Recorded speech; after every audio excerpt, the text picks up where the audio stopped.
Greetings and salutations, friends, and welcome back to the ArchCast, where we're going to do a normal one today. It's been, God, the last few weeks have been full of so much stuff that has required, like, specialist interventions from guests. But now we have a week where just the normal garbage of everyday existence is back, yet again, with a bevy of race swaps, corporations being assholes. The usual. I mean, we could go and just shake V or Sargon and see if they'll jump in. Sargon's probably busy being sick. Is he sick? He's always sick. He's children. And to be fair, they can just jump in whenever they want anyway. I know V has several times. Though today is a nice and simplistic day. We begin with, oh God, you know what? Top of the link channel. I already put it in there. This. Okay, let me see. This genuinely kind of just reminds me of a more innocent time in a way, where we didn't quite know what was going on, and we were so outraged when shit like this happened, where the Boy Scouts of America is being renamed to Scouting America just to, take one more ancient institution and rename it for no particular reason other than inclusivity and diversity. We didn't understand why they were doing this. Like, okay, it's called the Boy Scouts because it's been the Boy Scouts for 100 years. You can still join if you're a girl, it's fine. To be fair, well, first of all, it's not that ancient an institution. Oh, it is. It actually is. It's 114 It's like 100 years, right? It's not that old. That's pretty old. Not in European terms, and you're a European. Yeah, but this isn't a European thing, is it? Oh, wait, hold on. You guys in Europe don't have Boy Scouts? We do, but ours are more along the lines of, the Hitler Youth and shit. Ah, okay. They're not like an American import, basically? A lot of them are, and a lot of them aren't. Like, we do have, scouting organizations that were basically youth clubs. But the scouts with, the badges and shit, I believe that's an American thing. I don't know. I've never really looked into the lore behind the Boy Scouts, if I'm to be honest. I can tell you a bit about it, because I actually was a Boy Scout, a Canadian version, when I was younger. Were you a female I can tell you a bit about it if you want. No. So, I can tell you how it is in Canada, at least, all right? So, in Canada, you have the Scouts. They're not called the Boy Scouts, they're just called the Scouts, and they've always just been called the Scouts here in Canada. But it's still an all boys thing, all right? Because the female version are the Girl Guides. Okay? The Girl Guides. The Girl Escorts, you might even say. I like where this is going. Boy Scouts, Girl Guides. Those are the two. Those are the two divisions, basically. And the idea is that it's kind of military. Kind of. Like, let's say that you're a kid, you're like 9 years old, right? And you know that you're going to go into the military when you're older because you're just dead set on this path. You've always idolized them. You're interested in becoming a soldier or something. You'd probably be a Boy Scout when you're younger, right? Because generally what Boy Scouts do is they'll teach you like a lot of basic survival skills. So you learn how to hunt and fish and tie knots and pitch a tent and build a shelter and use a compass properly, use a map properly. In the United States version, they teach you how to shoot. In the Canadian version, that's a little bit less common, but basically they teach you a bunch of those necessary basic outdoor survival skills. You know what I mean? Uh-huh. And the girl version is somewhat similar. They do teach some more domestic stuff because it was founded in the 1910s and you know how it was back then. But they also still taught girls basic survival skills as well. So it's one of those things where it was largely considered to be just, even if you weren't going to be a soldier, right? It was considered to just be one of those wholesome youth institutions that it allowed decent adults to mentor children and to teach them valuable life skills. It's that sort of thing, right? It's considered something that's just generally a positive impact on society. Yeah, we have an equivalent over here, which is called Spaidan. I was a member of that when I was a kid, because everyone was a member of that as a kid. Simply because here there's not a whole lot of military in it. They do teach you basic survival Heresy's skills the and stuff like question. that, but Fire is the even more answer. basic. Over here, it was basically just a fun, outdoorsy kind of organization where, you went outside, you made a fire, and you ate sausages and marshmallows, and that was about it. Yep, there's a lot of that here too. And if you wanted to be fancy about it, there were like large arrangements where you could go to like proper camps and get like the marks and all of that nonsense. Oh yeah, yep, that happened too. So I don't know if what they call it over there, but here they would call it a jamboree. And a jamboree is when a whole bunch of different, I guess, chapters of the various scouts and guides groups, they would all go on one giant camping trip together and then compete in various like athletic events against each other to see who had the most fit of the various chapters. So I mean, I have like here's the thing. I joined it mainly like I wasn't ever interested in going into the military. I joined it mainly because I had friends who were in it and it sounded like it would be a fun time. And I mean, as a kid, it was pretty fun. I got to a point like I was around like 12 years old. I kind of grew out of it, because you can keep going past that age and you can go basically until you're 17 or 18 because then you're expected to go into the military afterwards, right? But I mean, a lot of kids, they'll do like the younger version of it, and then around 12 or 13, I mean, when high school starts and you're kind of doing your own thing, a lot of kids drop out of it at that point, and that's when I did as well. That's pretty normal. Well, today the Boy Scouts are no longer teaching you how to be a military man, Dev. Today they're teaching you how to be a queermosexual. Fire is the answer. So what's really funny is I do recall there being a scandal a few years back of a whole bunch of these leaders in these scout groups. They ended up like molesting kids. The question. Well, Fire now we know why. So from what I've seen of this, Arch, the American Boy Scouts are changing their name to Scouting America. Yes. Okay. Or the Boys Scout of America, the Boy Scouts of America, which I think is their like official name. Yeah. They're changing their name to Scouting America. It is because they are being more inclusive, and that's literally their statement. Like, we are being inclusive by doing this. Please, don't hurt us. Yep, fair enough. See, so the Canadian version changed its name to Scouts Canada in 1976. So they probably had a name change for a different reason. I think what it was is I think they were called Boy Scouts in the same way that the American one was. So they wanted to have some sort of legal differentiation, so they just became Scouts Canada, right? That was back in the 70s. So the Canadian one didn't do it for, let's say, inclusive reasons because there's still Girl Guides in Canada. But this is obviously happening in 2024, not 1976, so it's a bit different. Yep. Now, the Boy Scout opened its ranks for girls 5 years ago, which, of course, unavoidably, you cannot have an exclusive institution in this day and age, unless it's an exclusive institution for women, as the Girl Scouts are still a thing, and they're not accepting boys. But that was the first step, of course, and that was undoubtedly the manyth step on a long way towards subverting this organization as well. And now it needs to change its names, which is one of the first changes to the organization in, again, 114 years. Actually, I'm going to quickly look this up, because I'm kind of curious here. Yeah, there still are Girl Scouts in America, aren't there? Yeah, of course there are. They didn't open that one up. They didn't just combine the two and make it unisex. Nope.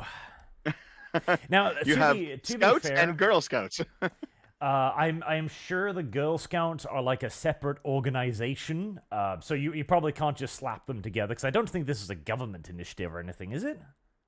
No, it's not. These are all private groups. Yeah, so there you couldn't just like hammer the two together, but no, absolutely. The Girl Scouts. The Girl Scouts are, of course, accepting girls. Yeah, and only girls. Yeah, strange. Odd. How unusual. Hold on. Can you identify as one and then go in there? Or? I don't know. Has anybody tried? Dev, application, please.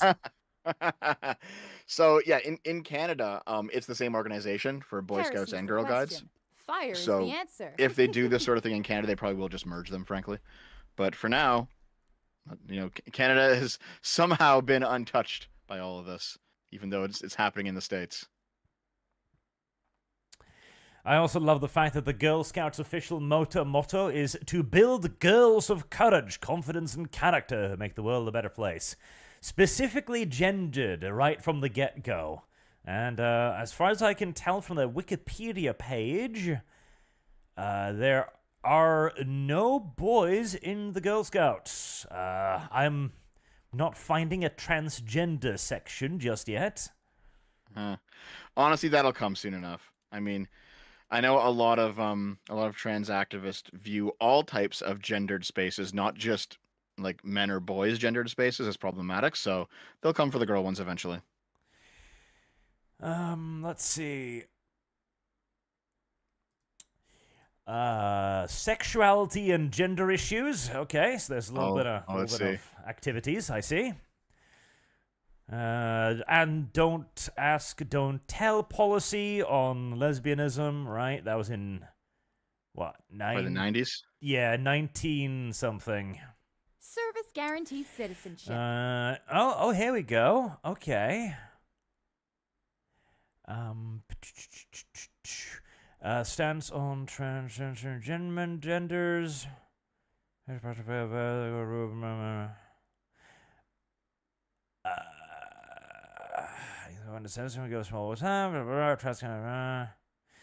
Okay, so it seems as if, from what I can see here, the Girl Scouts will allow transgender children on a, quote, case-by-case basis. So what is the case they're doing? No, I guess they bring them in for an interview and check if they pass or not. I don't fucking know.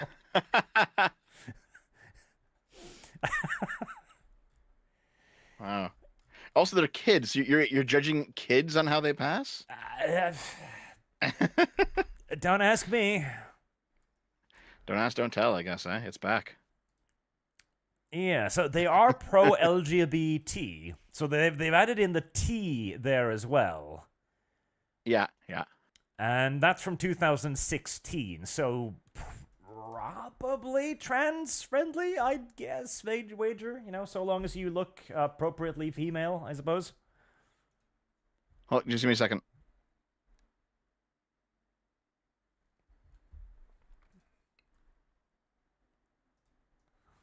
I wonder if that was a give me a second, I need to go somewhere, or give me a second, I'm looking something up. Because one is allowed for me to speak. No, it's the other one.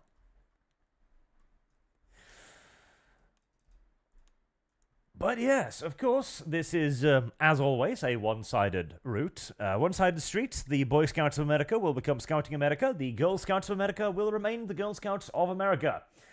And you know what? It's almost quaint. Invest in girls. Ah, yes. Brilliant. Beautiful.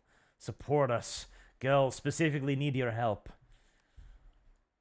I do adore this idea that we've managed to arrive at a setting where we literally have active... I'm back. Sorry about that. All right. Welcome back.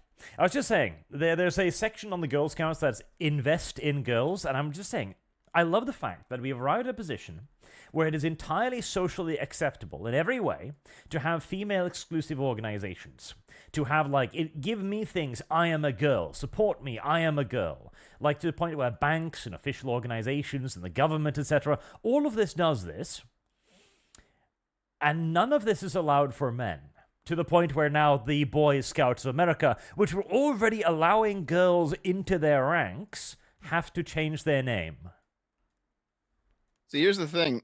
I actually don't necessarily agree with you on this one, Arch, because I think what's going on is, I mean, they're accepted a little bit, but they are ultimately going to be turned into very trans-inclusive places where they're not going to be only women's spaces anymore, as let's say the TERFs would define it. You know what I mean? Unlike you, I'm not a bigot. When I say woman, I include men into that descriptor. Hold on a minute. You didn't last night in that other conversation we had in the super secret chat. Listen, women plus. Women plus. Are a well-known part of womanhood. So if you were to talk to like a radical feminist that doesn't like trans people, right? They would say that the trans activists are pushing into these women's spaces, and that these trans women are actually just male infiltrators. All right, that's the radfem interpretation of all this, and they see it happening with like women's restrooms, and they see it happening with women's change rooms, and definitely some women's only clubs and women's only spaces. So I do think it's inevitable that it will happen here as well. I think the idea that this is simply about keeping men down and giving women their own spaces. No, it's not going to stop there. I think this will ultimately be turned towards just complete gender abolitionism eventually. Well, not gender abolitionism. Because I do agree, yes, this will obviously be used to push the agenda further, because that is the entire raison d'etre of progressivism. Further, further, further. And so obviously, woman will include womexen, woman plus, woman 2.0, etc. Mm-hmm. But they won't abolish gender, at the very least not yet, simply because gender is an effective weapon. Because it is socially acceptable to advantage women over men, and it has been for quite some time. And it is illegal to advantage women over men in quite a few countries. Now, there have been especially in England, I know, there has been quite a few lawsuits against things like female-only gyms, for example, where a man has gone like, ooh, payday, and walked in there and gone like, I wish to become a member. It's like, you're not a woman. Correct. Consider yourself sued. And God bless those men, by the way. But like, that's funny. In Norway, it is actually not only legal to discriminate based on gender, it is legally required to hire 40% women in boards of officially traded, like publicly traded companies. You must have 40% women or your company is not legal. Like that is... Okay. Is that women or trans women? They don't say yet. I see. Well, I suppose that would be an interesting legal challenge, though, wouldn't it? Like, no, that would actually be really interesting. What would happen if you showed up in a court, obvious man, beard and all, but you're wearing a dress, and you go like, Your Honor, I'm a woman. What then? I mean, we have seen people pull that off a few times. Yes. I don't know if you've like kept like we've seen people do that, and they usually I think they do usually eventually just kick them out, but you can tell that they're like struggling with the decision to do so. But they do eventually just be like, listen, I know what you're doing, fuck you, and they kick them out. That's what ends up happening. They kind of just end up betraying their own ideas to shut down the dissent, basically. Yeah, because you're not going to get consistency out of them. You're not going to get consistency out of them. Yes, because it isn't intended. It is not intended to be consistent. Like, these rules are not intended to be rules to govern and rule over us as good rules. They're intended as political tools to advantage a certain group. Yep. Which is exactly why they refuse to define woman, because the moment they define woman, they've put themselves in a position. This is also why, incidentally, and I'm sure you've picked up on this as well. I think you did a video even on this some time ago, if I remember correctly. Possibly. Where the reason why they get so angry whenever you try to define their position and keep going, no, that's not it, that's not it, that's not it, is because this gives them power. If you cannot define your opponent's position, if you cannot nail them to anything, you cannot have a debate against them. Yep. That's definitely part of it. I'm not sure if I did a video on that specifically, but I might have. I've done a fair amount over the years now. Some topics I'm just like, did I talk about that before? I don't know. Yeah, because that is core to virtually all of these people. Every time I have had a conversation or a debate with a leftist, I've tried to never ascribe any position to them beyond what they're immediately talking about, because they'll always tell you that that's not their version of leftism. Oh yeah, all the time.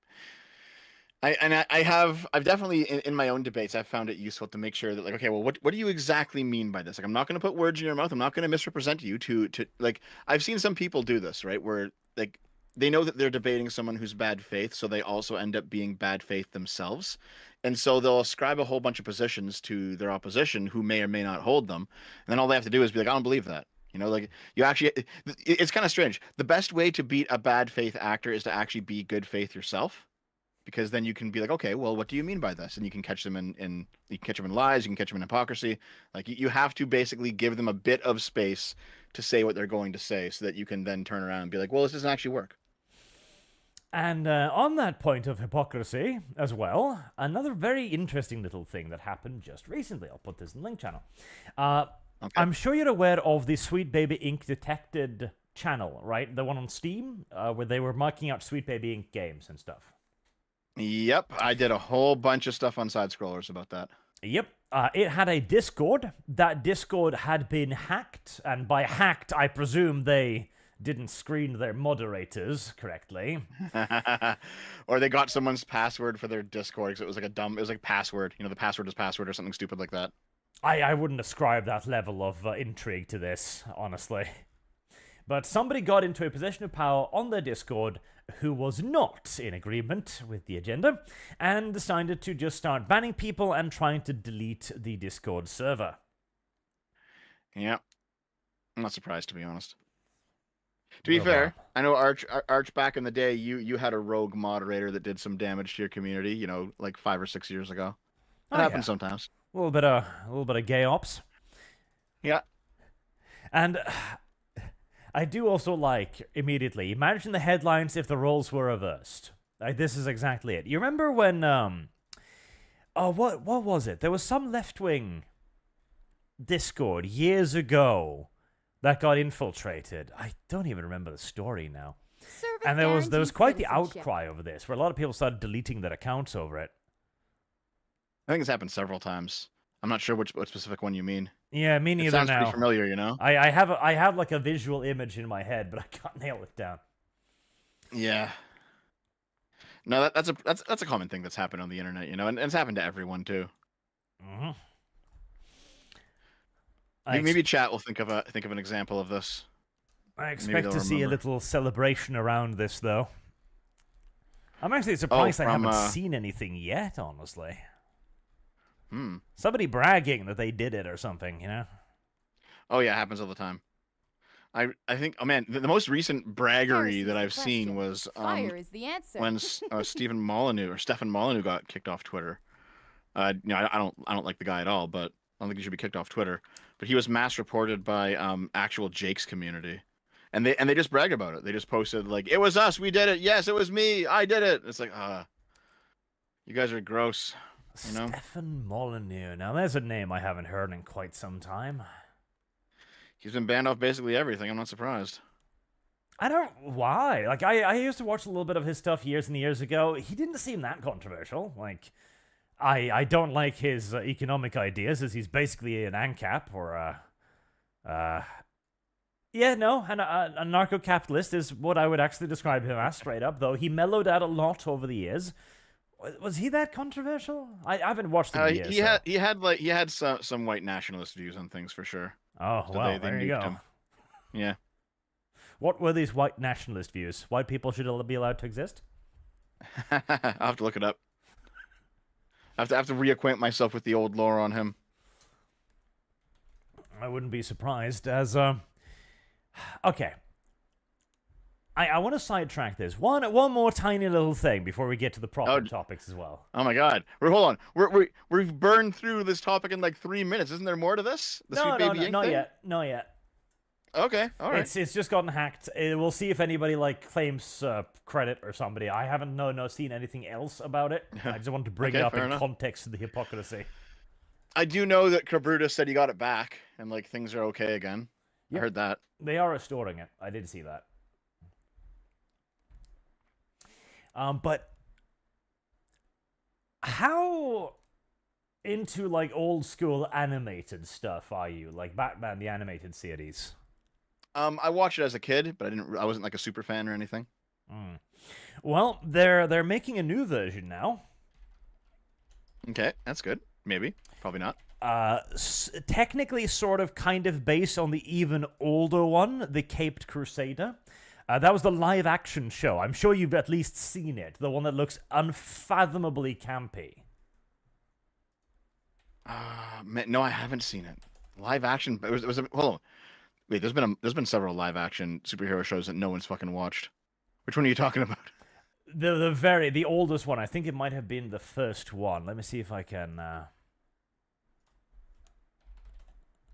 Let's see if I can find it here. Ah, there we go. Here, I'll put that in the link channel. That one.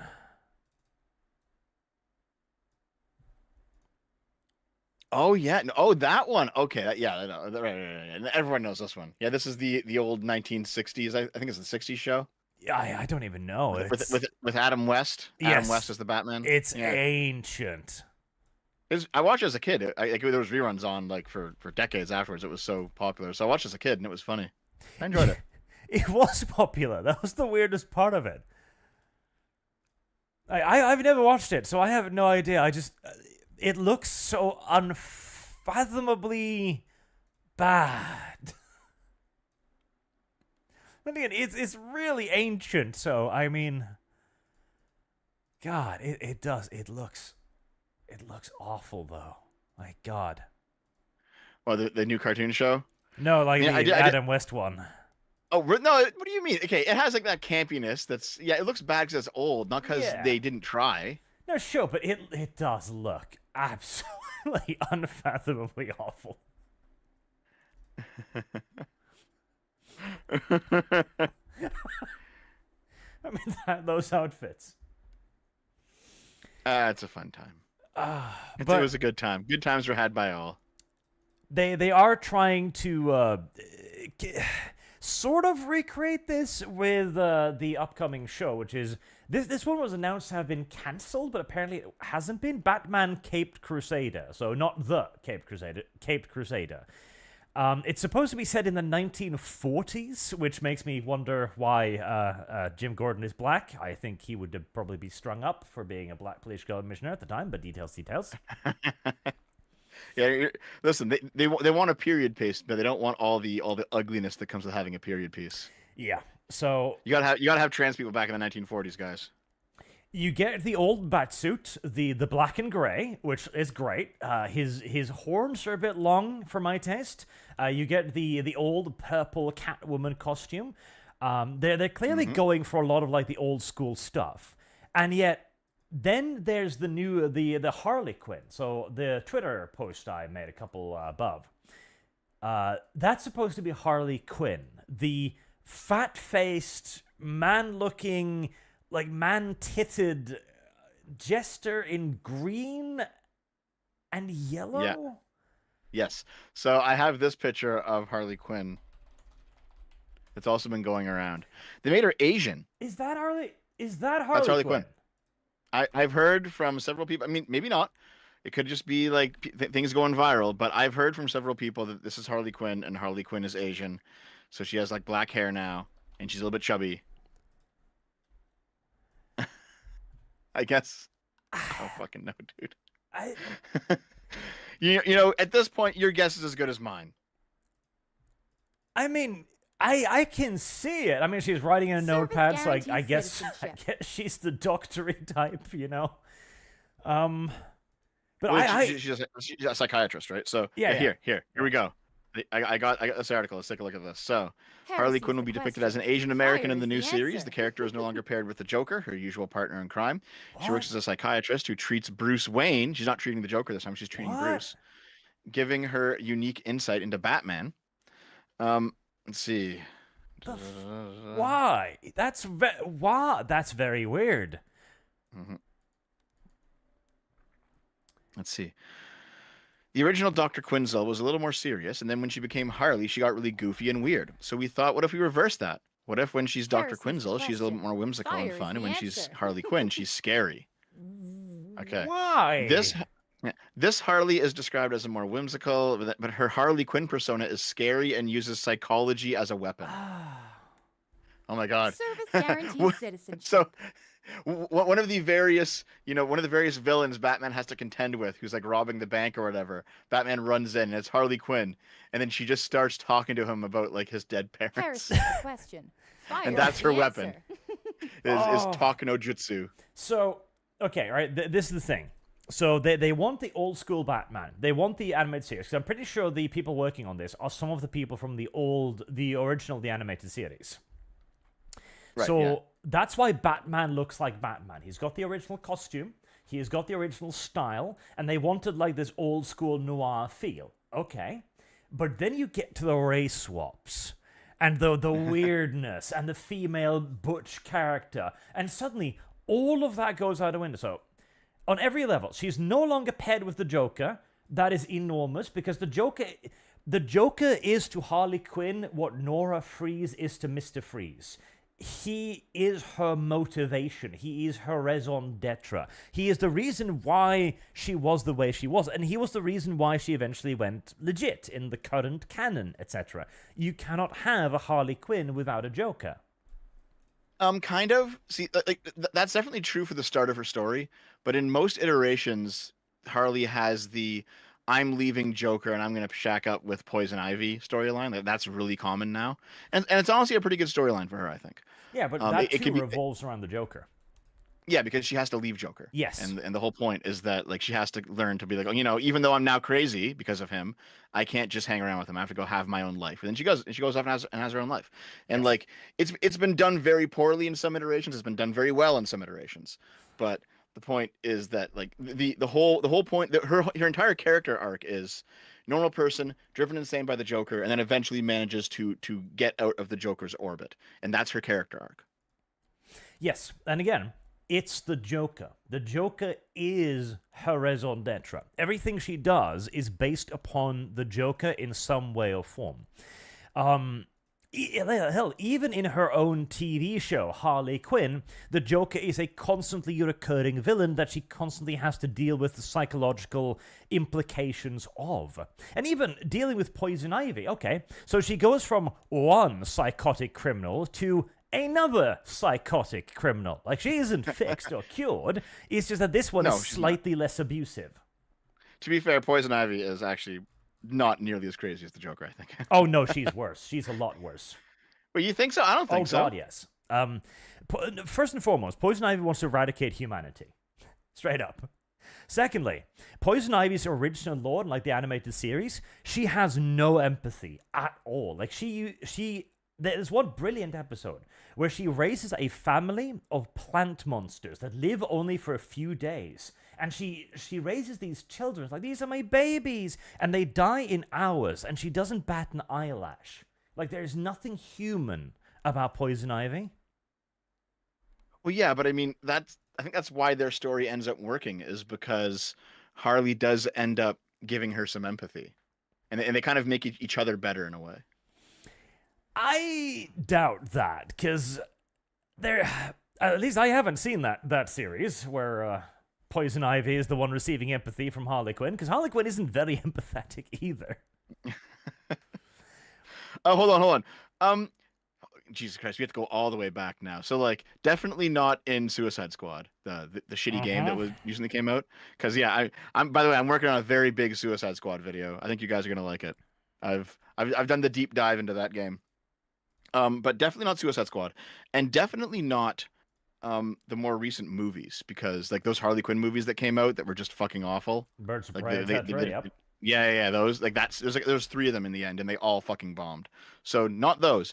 But if you go back even further, to the 90s show, there's definitely like a softening of Poison Ivy as time goes on, once Harley Quinn kind of enters her life. No. I think there is. No. There absolutely isn't. I literally just finished rewatching Batman the Animated Series, like a couple of days ago. There's no softening. In fact, she gets worse because the show is the show has a big style change in like season, I think 4 and 5, and that kills the show when they become not Batman the Animated Series, but Batman the New Adventures, where Poison Ivy gets worse. Like, she becomes less empathetic. Okay. I mean, I remember because it's in the same continuity as the Justice League show, which is a little bit that came out after the Batman animated series, but it's the same continuity. And I'm pretty sure by Justice League, no, they're not fine, but they're certainly better, the 2 of them. The Justice League show is the one that I remember better than the animated series show. I was a bit too young for the animated series show. Maybe in Justice League, I haven't watched that, so I can't comment. But in the animated series, there is absolutely no softening. She begins If anything, she begins slightly less insane than she turns out, because initially she's just a human whose primary weapon is like a wrist crossbow, and the whole controlling plant things happens only in the New Adventures. Okay, yeah, fair enough. But their relationship with Harley is an interesting one, because at least then you've got a little bit of potential redemption. Even then, though, there's an episode where Harley is actually let out of Arkham without the Joker, and she is still just batshit insane. Like, she's still just crazy, and she ends up committing crimes for no other reason than because she's in a bad mood, basically. Yeah, I'm not surprised. I'm not surprised about that at all. But that's also the Oh, thing. yeah. Right? By the way, I want to make it absolutely clear. I'm not saying in any iteration that Harley Quinn ever becomes a good person or anything like that. I'm not saying anything like that. Okay. They are trying. Actually, in the recent comic book canon, she's supposed to be a hero now. I haven't read any of that, so I don't know, but supposedly. I mean, I'm not surprised, honestly. Like, there's kind of been. I'll give you a little bit from my Suicide Squad video. There's been like 3 iterations of Harley Quinn, right? There's been the goofy jester, which is her first iteration, and she's not exactly one note, but she's kind of one note. And then there was the Arkham iteration, where she is, the femme fatale kind of dominatrix person. And even though, and like by the third Arkham game, I don't know if you played the March, but like in the first Arkham game, she's very attached to Joker. By the third Arkham game, Joker's dead, and Harley Quinn is running his gang, right? So she actually grows into her own very capable character in the absence of the Joker. And that's the second iteration, is where she's like doing the kind of like the quasi dominatrix thing. And then the third iteration is the Harley Quinn anarchist, which got started in the 2016 movie. And that has now just become like the new Harley Quinn, for better or worse, mostly for worse, right? Because that was the Margot Robbie interpretation. And then they went back and they changed the Arkham interpretation of Harley to be the more anarchist version that Margot Robbie popularized. Like, she didn't even popularize it; she anti-popularized it, but they're still pushing it anyway. Yes. And I think the reason that everything that is new, like every new version of Harley Quinn, is including the anarchist version, because that's just a very popular form of politics right now on the left. It's like anarcho-leftism, like anarcho-socialism and stuff, or just anarchism in general. It's also actually very interesting to see Harley Quinn opposite Batman these days, because Harley Quinn is the same age as ever. She looks pretty much the same. She's still a fit, athletic woman, etc. In her more charitable interpretations, she still looks attractive. I never liked the Margaret Robbie version. I I understand. So here's the thing, right? After so the Suicide Squad game did many things badly. All right, it is probably like a 1 out of 10 game or a 2 out of 10 game in the end. Okay. However, the one thing that they did, and no one's gonna like this take, but I think it's true. The one thing that they actually did that was okay was make Harley Quinn not as hot as she used to be. Because at this point in the timeline, it's been like 10 years or something since she was in her prime, and she's spent over half of them in solitary confinement with her like arms bound behind her back. All right. She's not going to come out looking like a fucking 10 out of 10 bombshell after that experience. You know what I mean? So I don't mind if she looks a little bit dumpy, even though it doesn't look good, but it makes sense for the story they're doing. That's true, and I can't disagree with it, but at the same Service time, guarantees citizenship. that's so not the point of a super Of the character, villain, yeah. You know? You could just make her hot. Yeah, you could just be like, she's hot, fuck it. Like, you could just do that, right? It makes sense, but I don't want it to make sense, basically. But the thing that I find interesting is Bruce Wayne, Batman, is getting older Heresy's the and question. scruffier Fire is the answer. in every iteration. Like, old man Bruce is the commonality now. In the Batman the Animated Series, he was always impeccably shaven, always in perfect form, and he was actually optimistic. Like, he would always try to talk the villains out of whatever they were doing. And when they made any effort to reform, he would usually use Bruce Wayne's money to try and help them by giving them a job or giving them an apartment, etc., on a lease or really generous terms. And he was best friends with the police department. This is something that I really miss from Batman. Because every time now, Batman's always like the vigilante, the police hate him, everybody hates him. Rawr. Back then, he would go into the police station and like, hello, Jim. It just waved to people because everyone's like, yeah, we're in a war against crime. Batman helps. Fucking great. Yep. And also, yeah, Batman definitely had that softer side where, as Bruce Wayne, he would fund a whole bunch of stuff in the city. And now, in all the current interpretations of Batman, he is, he's depicted as like a greedy billionaire fascist who, he owns Gotham, being the golden child of Gotham, being the inheritor of the Wayne fortune, and he does nothing with it but beat up criminals who could honestly just be helped by using his fortune in better ways. Like that is the leftist interpretation of Batman. And honestly, you see a lot of Batman hate on the left right now. Yeah. And there has been for like 5 or 6 years at least, where they basically say like, no, Batman is not the hero of the night. He's the symbol of the problem. And it's like, well, I kind of get it, but it's not that simple. You could make an argument that maybe Bruce Wayne should use a bit more of his money to fix up the city if it is that fucked up. Fair enough. But also, you still got to beat up criminals. You can't just, if you give every criminal a sack of cash, not all of them will turn into good people. Yeah, but when it does succeed, because in the animated series, he actually succeeds in reforming one of the villains, the ventriloquist, who has that little dumb Scarface dummy that thinks it's a gangster. He actually manages to reform that guy to the point where he is no longer a criminal, and he does so by hiring him at Wayne Corp with a very good deal, where he gets like a contractual apartment, he gets a job, he gets paid, etc. Really good deal. And that is as much a part of Batman as the whole beating up criminals thing. Yep. But that's honestly been kind of lost in the more interpretation. Okay, actually, did you watch the most recent Batman movie, live action movie? The one with the pretty Robert boy. Pattinson. Yeah. I hated it. I kind of enjoyed it because I liked that version of the Riddler, where he's actually not capable of fighting at all. Oh yeah, he's just like an extremely online fucking incel type guy. It's like, okay, cool, yeah, all right, something that's new and interesting. You did it. It was and that confrontation scene between the two of them where he's locked up. That was a really good scene. So like, there's some good things to that movie, but the movie fundamentally falls apart because everyone treats Batman like a villain. Like, and even he ends up treating himself like a villain when he says, listen, when everyone's saying like, you should be spending your fortune to fix this city rather than running around in the middle of the night beating people up. Mm-hmm. It's like they've taken, like, they just have, the caricature of the Dark Knight, and they've taken all of the good stuff out of, they've taken the Bruce Wayne out of him basically, which was still an important part of his character.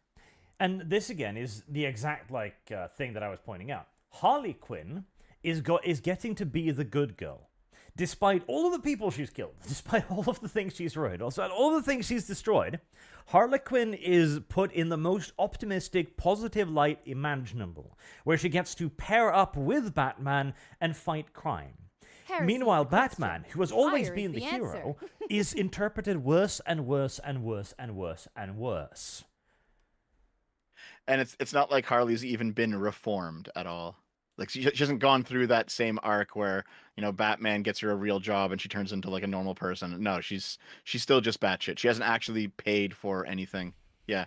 That is, I saw a viral image, right? And I forget the exact context, but the message of it was basically that the reason, millennial feminists like Harley Quinn so much is because she represents their basic life path, where they've destroyed their lives with their selfishness, and then their redemptive arc is to dump their shitty boyfriend, go have lesbian sex with their friend, and then just go on like a rampage of mayhem where they hurt other people.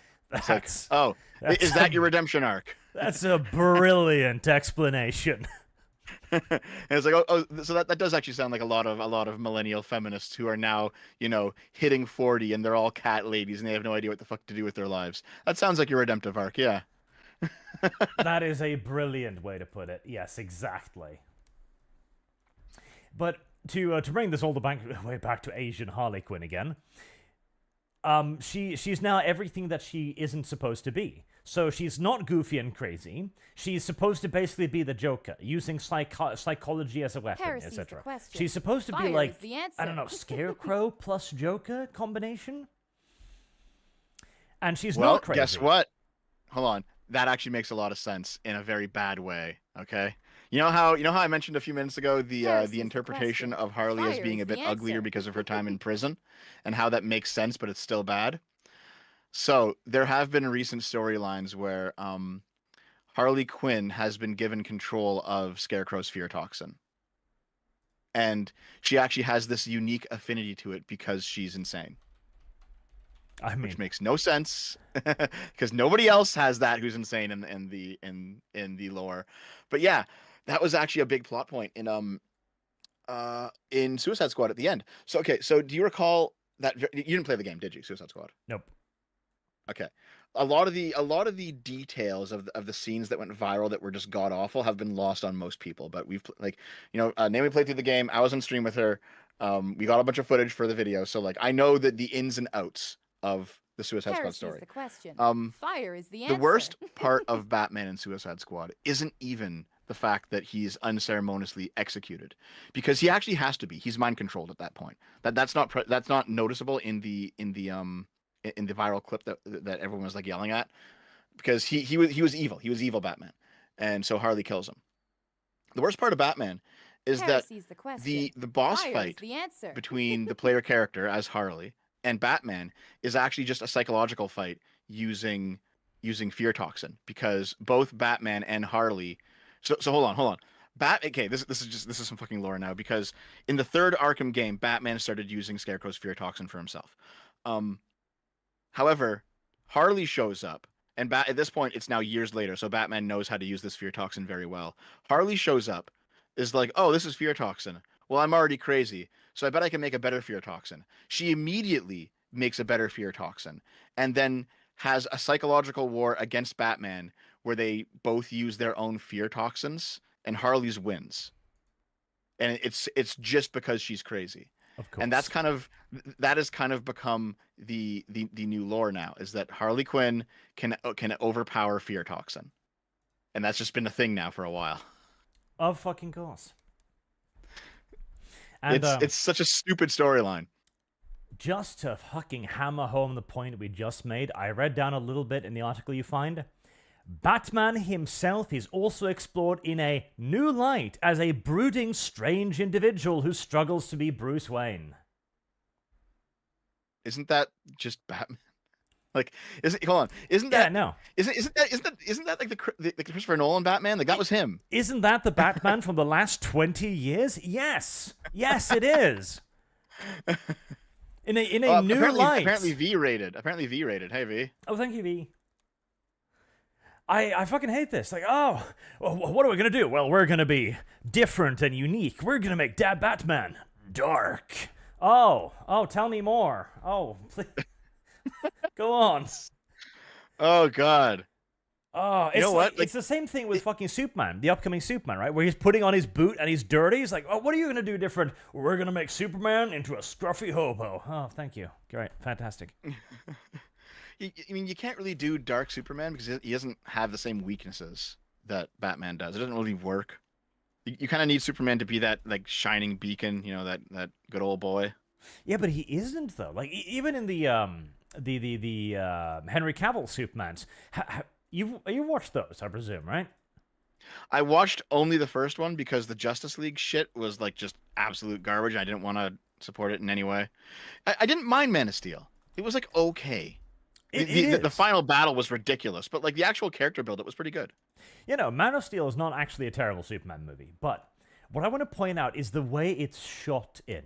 If you look at any of the posters, if you watch the movie, it's all so fucking dark. Everything is grey and cold and lifeless. Like, there is not a single shot in that entire fucking movie that has any vibrance to it at all. Yep, I completely agree. And you know what? Now that I'm thinking of it, for all the problems that the MCU has had, I think this is why Captain America was such a beloved character from that, you know, that first arc. You know, they're now doing a bunch of weird shit. But from the first story that culminated with finally destroying Thanos, right? Everyone loved Iron Man because he's kind of like he's fast talking. Robert Downey Everyone loved Thor Jr. 'cause is goddamn perfect fit for him. Yeah. Yep, and everyone loved Thor because Thor is the fish out of water. But everyone really loved Captain America because he actually was just the simple, nice guy. Yeah. All right. He had a good, solid moral compass. He knew right from wrong. He didn't lie. He didn't steal. He always helped people in need. He was a simple character, but he was a well done character. And I know, like back in the 2000s, everyone was praising The Dark Knight for its depth, and fair enough.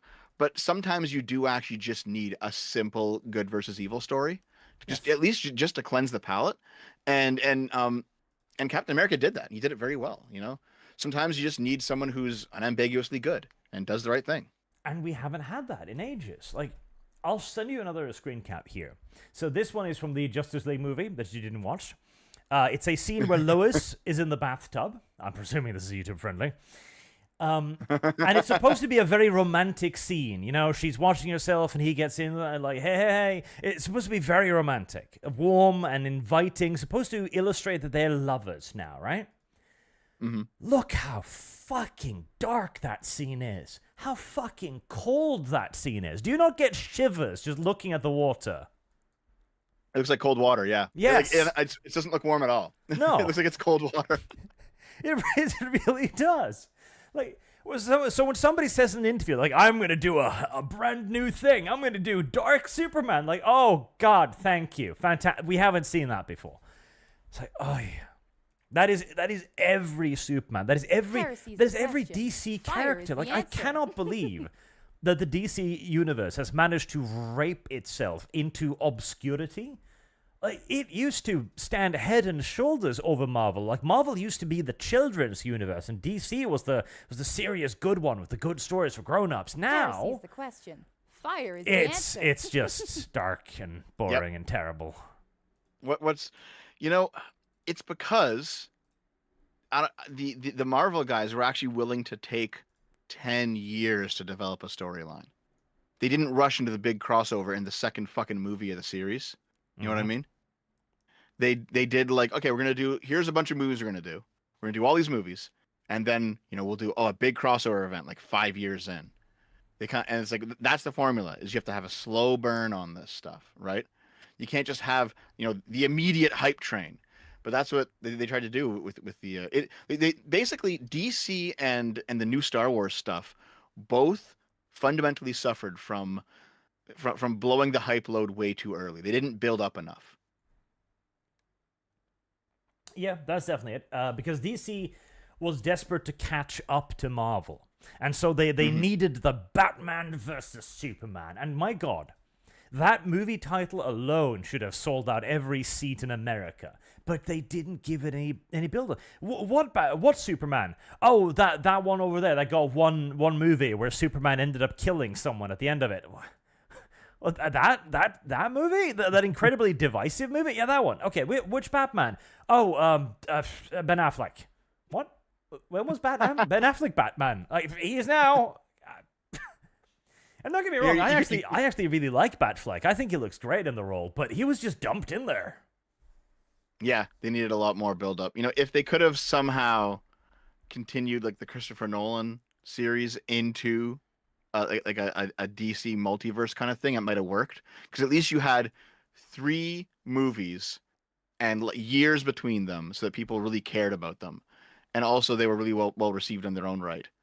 Like you could have done it. Yeah. But they blew their load too early. They tried too hard too early. They should have just taken it slow. Make another Batman movie, make another Superman movie, make like a Flash movie or something. Build it up, get 5 or 6 movies under your belt, and then have your first crossover.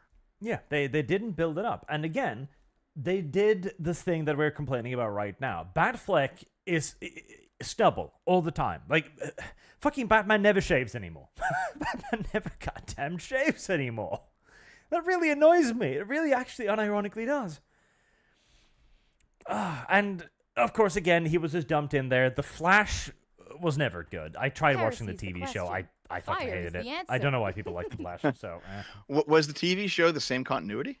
I think so. They had Yeah. a movie. They had a movie. Oh no! The actor for the Flash ended up like abducting a child or something. Heresy's the question. yeah. No, he groomed a Fire is kid. the I answer. think. Oh Jesus! Yeah. okay. There was a whole thing. There was a whole. That was a whole other drama that I forgot about, and now it's come back to me. There was a whole goddamn thing. But to finally now wrap this up with one last point here. Let's see where to put this. Oh yeah, there we go. So I take it you didn't watch the X-Men '97 at all? It is on my list, but not yet. Okay, so X-Men '97. I will watch it. I will watch it eventually because I like the original show. Did not do very well. It never got on the Nielsen ratings at all, so we don't know how bad it did or how much it cost to produce, but it seems to have been a big failure for the rebranding of the X-Men. And this is unironically a bad thing, because X-Men '97 was actually pretty goddamn good. It doesn't have a whole lot of politics in it. In fact, it has practically none, except for the new brown guy mutant, I guess. It's decently animated, although it tries very hard to go with the old style, which limits the animation quality, and noticeably. It gets a lot of the old voice actors. They reprise their roles very well, despite it being like 30 years later. And it respects the continuity, almost a little bit too much, because if you haven't watched the original ones or don't remember them, you are going to be like, what the fuck? That's a major plot point that was suddenly just dumped on my ass. And it was genuinely it's quite like a direct sequel, huh? Yes, it picks up immediately thereafter. Oh, okay, And, well, I mean, fair enough. And that again is a little bit of a problem, because when Jean Grey is talking to Scott, like, the Phoenix, like, what? Phoenix? What Phoenix? The bird that brought me across galaxies. Heresy's the question. Did I miss Fire an is the episode? answer. Gotta go back and watch the original, I guess. Yes, and I did. And it's still good. And the X-Men '97 is just more of that. But it has flopped. And the reason why it flopped was largely because they marketed it to the exact wrong audience. Up until it was released, they were talking about how X-Men have always been woke. This will be the most inclusive X-Men ever. God, this will be fantastic. And everyone on my side, and some on Dev's center-lefty side, I guess. I'm not center-left, I'm just center. That's how it is. Immediately like, okay, I'm not gonna watch this. I'm not gonna fucking watch a show where the creator is telling me it's woke. I'm not gonna do it. I'm not gonna support him. And I was going to watch it because I was like, okay, this is going to be garbage. I'm going to watch it together with Kibbs and we're just going to shit on it. Watch the first episode. Hold on. This is not bad. Okay, I'll give it another one. Second episode, let's see if it gets worse. Nope, stays good. Like, oh shit, it's a good TV show. And it killed itself by marketing itself as a bad TV show. Like, literally, the creators like, this is going to be a shit television show. Don't watch it. So just out of curiosity, then, it is actually a good show, then? Yeah, no, I quite enjoyed it. Oh wow! Okay. Now, it does have some retarded stuff. Oh, some very retarded stuff. Because it kind of is stuck a little bit too much in the 90s mindset, where you can kind of just hand wave away certain events. So Magneto ends up destroying the Earth's magnetic field. Which would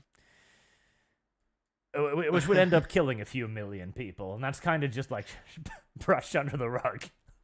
I'm pretty sure it would kill everyone. Yes, I think so too, maybe. Yeah, because, well, no, the reason that Earth can actually keep its atmosphere is because the magnetic field keeps it in. That's why Mars doesn't have one, because the core of Mars cooled enough that it stopped rotating, didn't have a magnetic field anymore, so most of the atmosphere blew off of Mars with solar wind. If Earth loses the magnetic field, there's no more air to breathe. Well, in the X-Men universe, that just means a really big EMP, apparently. Oh, okay. So that was dumb. There was a whole thing where they were like, Magneto was right. It's like, no, Magneto was not right. That is not the point.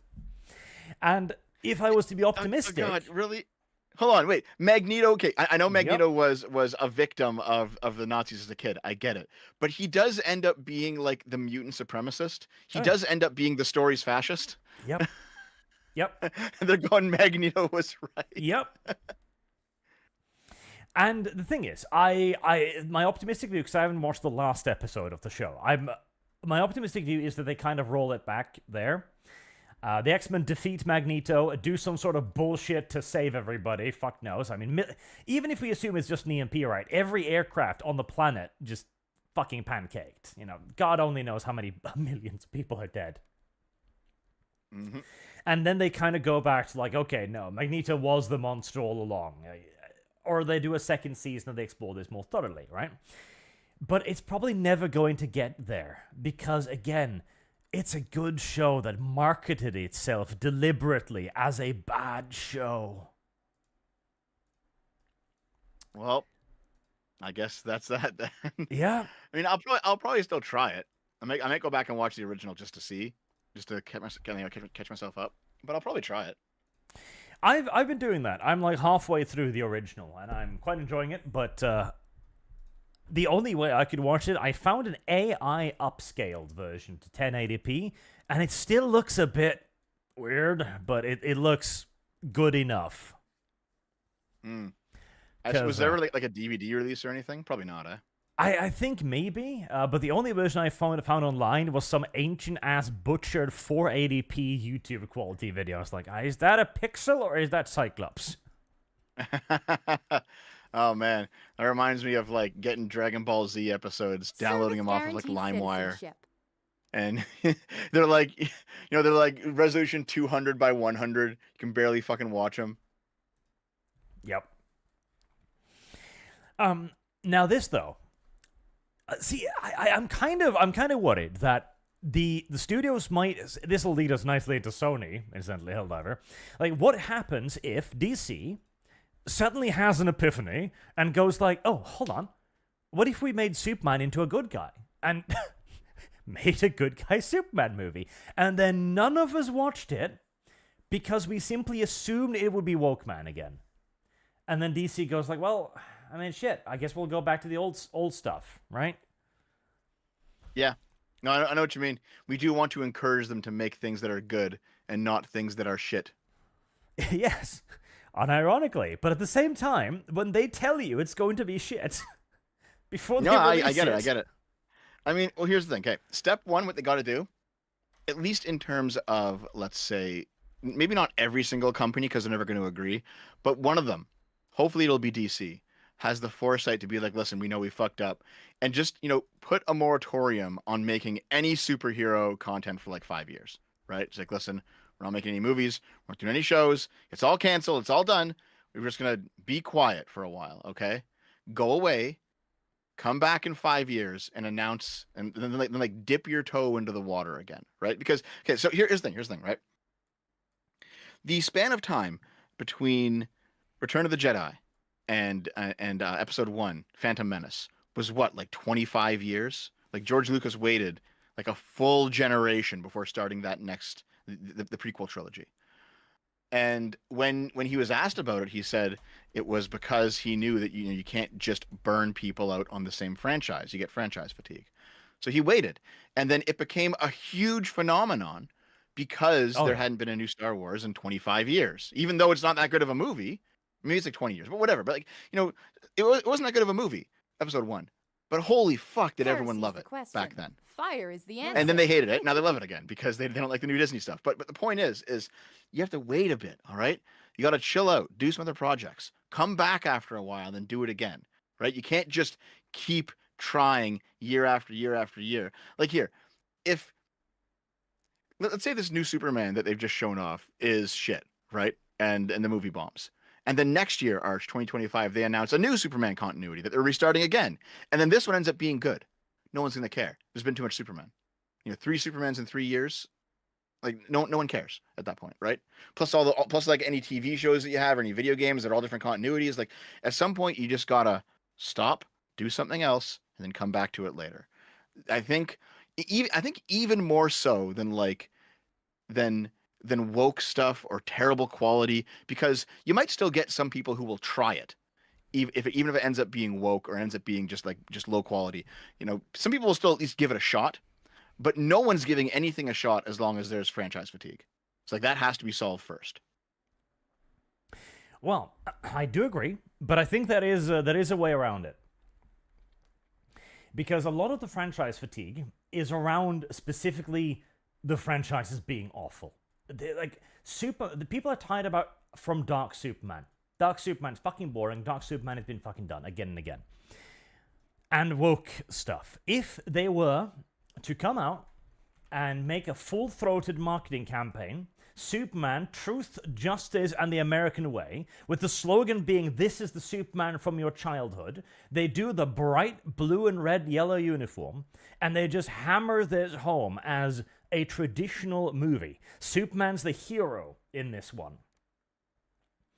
I think that would have a certain cleansing effect, because the market is dying for anything that seems to be overtly non-woke right now.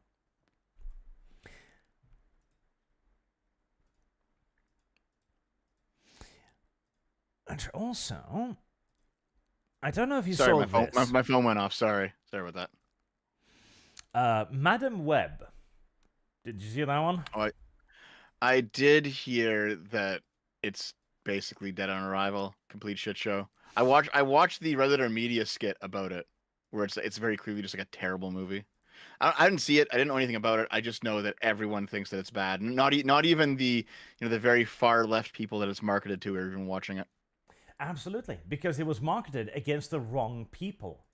Again, Truth, Justice, and the American Way. Old school Superman, marketed towards the right, towards the conservatives, would be a big hit for the simple reason that most of us would go, okay, you got to support the movie. Just like Stellar Blade. It would be able to repeat the Stellar Blade phenomena, but on an even larger scale, because it's Superman.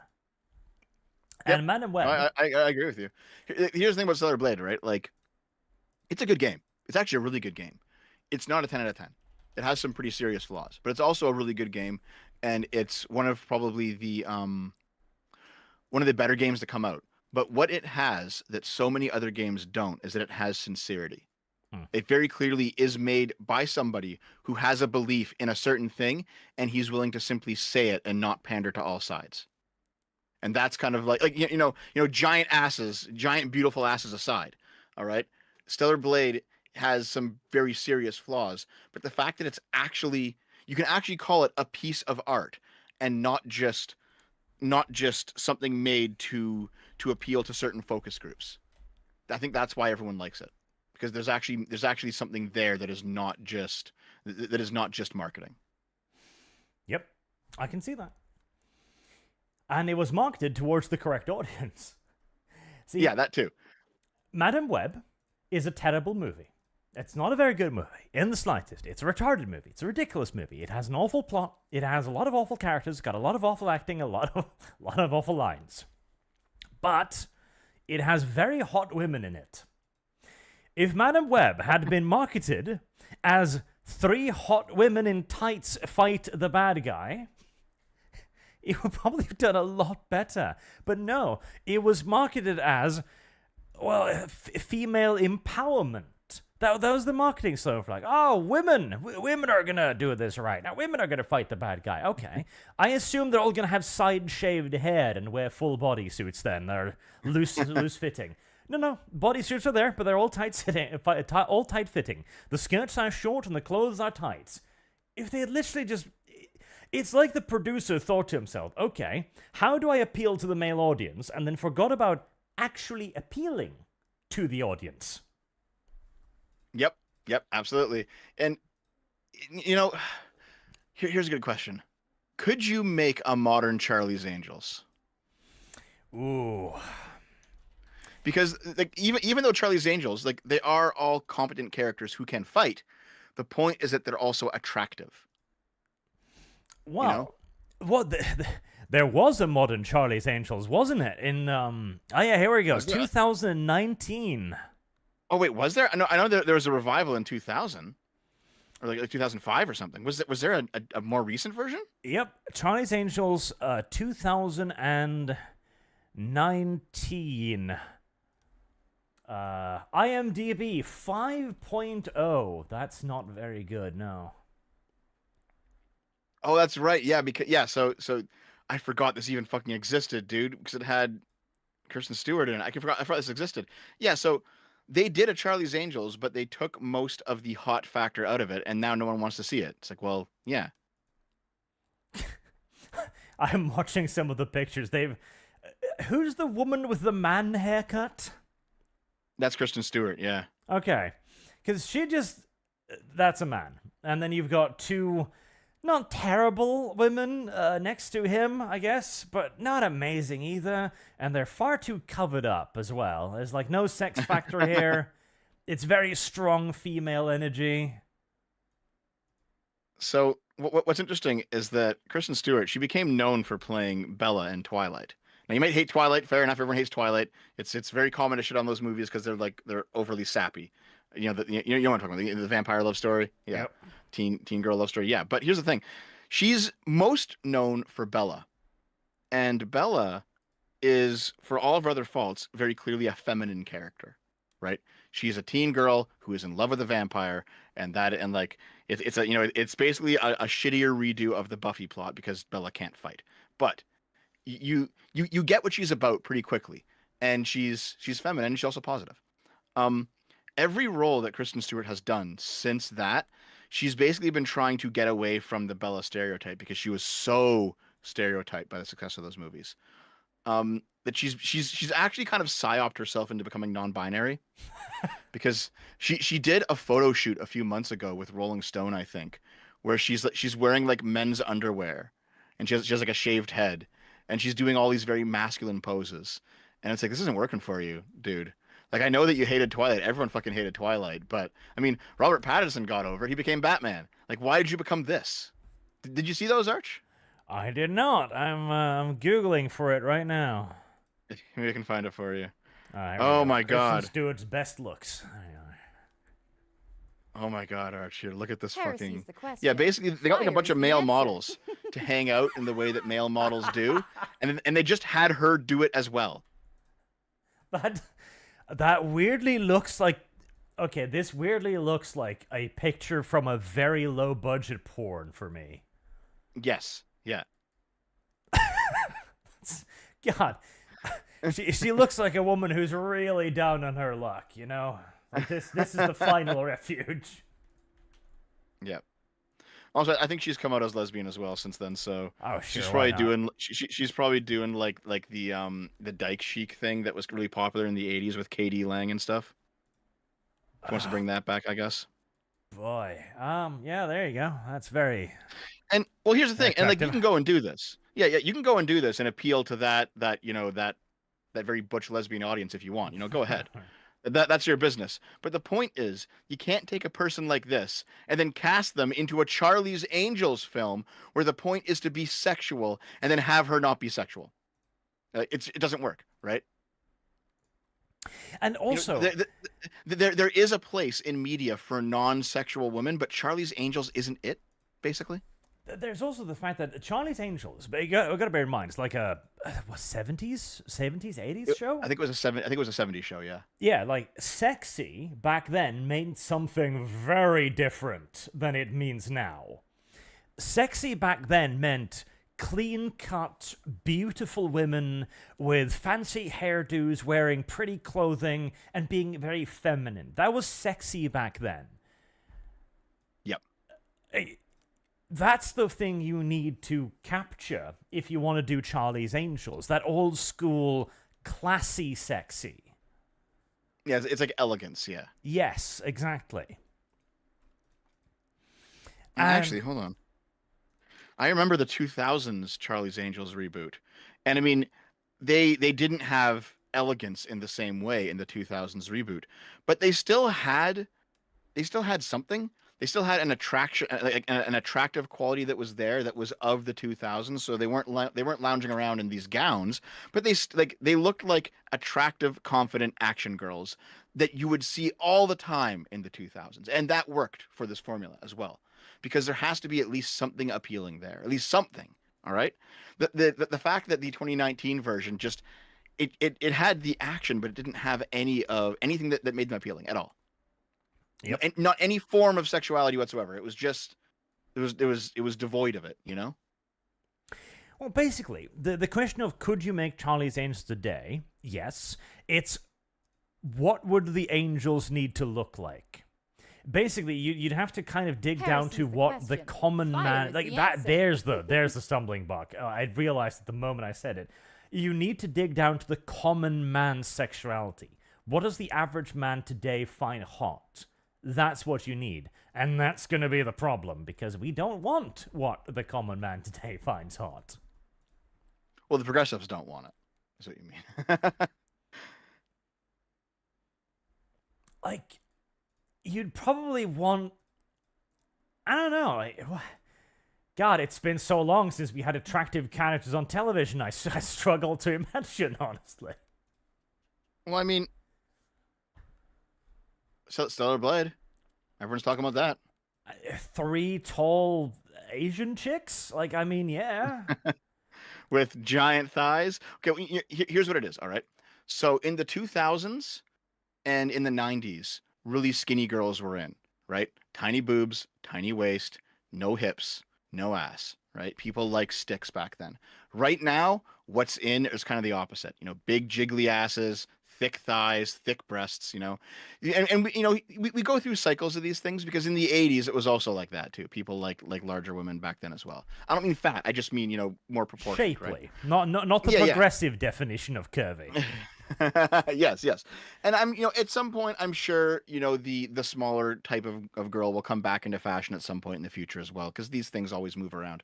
But the point is, like, you could do Charlie's Angels nowadays with women who like are very curvy, and it would probably work. It probably would. They're Just not gonna because do of the sexual repression. Just because of the sexual repression. But it would not be greenlit. And even if it was, again, just like the previous 2 examples, I bet you it would be marketed as a girl power movie, which would get all of the intended audience to be like, no, don't want to watch it. Don't want to get preached to. Oh, someone in the chat says voluptuous, Dev, not fat. Yes, that's what we're talking about. Voluptuous is a good term, yes. Voluptuous, yes. This was supposed to lead me on to fucking Helldivers topic somehow. I don't remember how this was supposed to help me get there now. Probably through the path of Helldivers, Sony, Stellar Blade, attractive woman. No. I'm assuming that's the link. No, not at all. Oh, okay. I had a wonderful bridge here somewhere. Ah, yes, it was beating companies, and then they pretend to give you something you like, and then they keep hurting you regardless. Right. So I take it you've kept up a little bit with the Helldivers 2 thing? I haven't played much of it, but I know the drama is that it was, you know, basically the most successful live service game. Maybe Pal World has it beat, but Pal World was like a flash in the pan, and Helldivers kind of had some staying power. And basically everyone loved it, and then they turned around and said, by the way, you need to now sign up to PlayStation Network in order to do that. Let me see if I can give you my sky high take of it. Everyone is assuming that Sony rather is doing this. They're making you get now they rolled it back, yeah. But like back then, everyone assumed that because there was a whole bunch of refunds for Stellar Blade over the censorship controversy, that Sony looked at it and was like, oh shit, dude, this sucks. We got to get more PlayStation signups in order to counterbalance this. So then they went and they made Helldivers require a PlayStation account. That's a bit too tinfoil hat for my taste. I don't think these 2 events are actually related at all. They could be, but I don't see any evidence of it. I think what is much more likely is that Sony sees Microsoft going off of Steam. They see them having their own Xbox ecosystem with the Xbox app, and they want to start pushing things in that direction. where basically there will be a Sony PlayStation app, and you can buy your games in the PlayStation Store on your PC rather than having them all on Steam, and that'll be how things go moving forward. So I think this was them testing the waters, and it massively backfired in their faces. That it did. Let's see. That's what I know about it. And then I know that there was enough crazy crazy pushback online. Like I think there was like hundreds of thousands of negative reviews left on Steam in the course of like 3 days or something. Like it was crazy. And once that happened, Sony rolled it back and said, "Yep, sorry, nope, made a mistake here." And then they rolled it back. And that's what I know about it. Am I missing anything? Yes, a couple of things, little interesting things. Okay. Service fill me in. guaranteed citizenship. But that can be a teaser for now. As Sure. we need to get back in the habit of doing super chats in the middle of it a little bit. Okay, sure. So I should Service find guaranteed my window citizenship. now. There we go. Dev, says Serify Water. There is no men's only spaces, so I hope Girl Scouts get the same treatment. Me too. And he asks, what was your favorite part of NTR Rush, Dev? Mine was Chai getting cucked. My God, guys. Was that your favorite part Listen, too? you know what? I enjoyed the fact that it feels like a basic hack and slash out of the 2000s.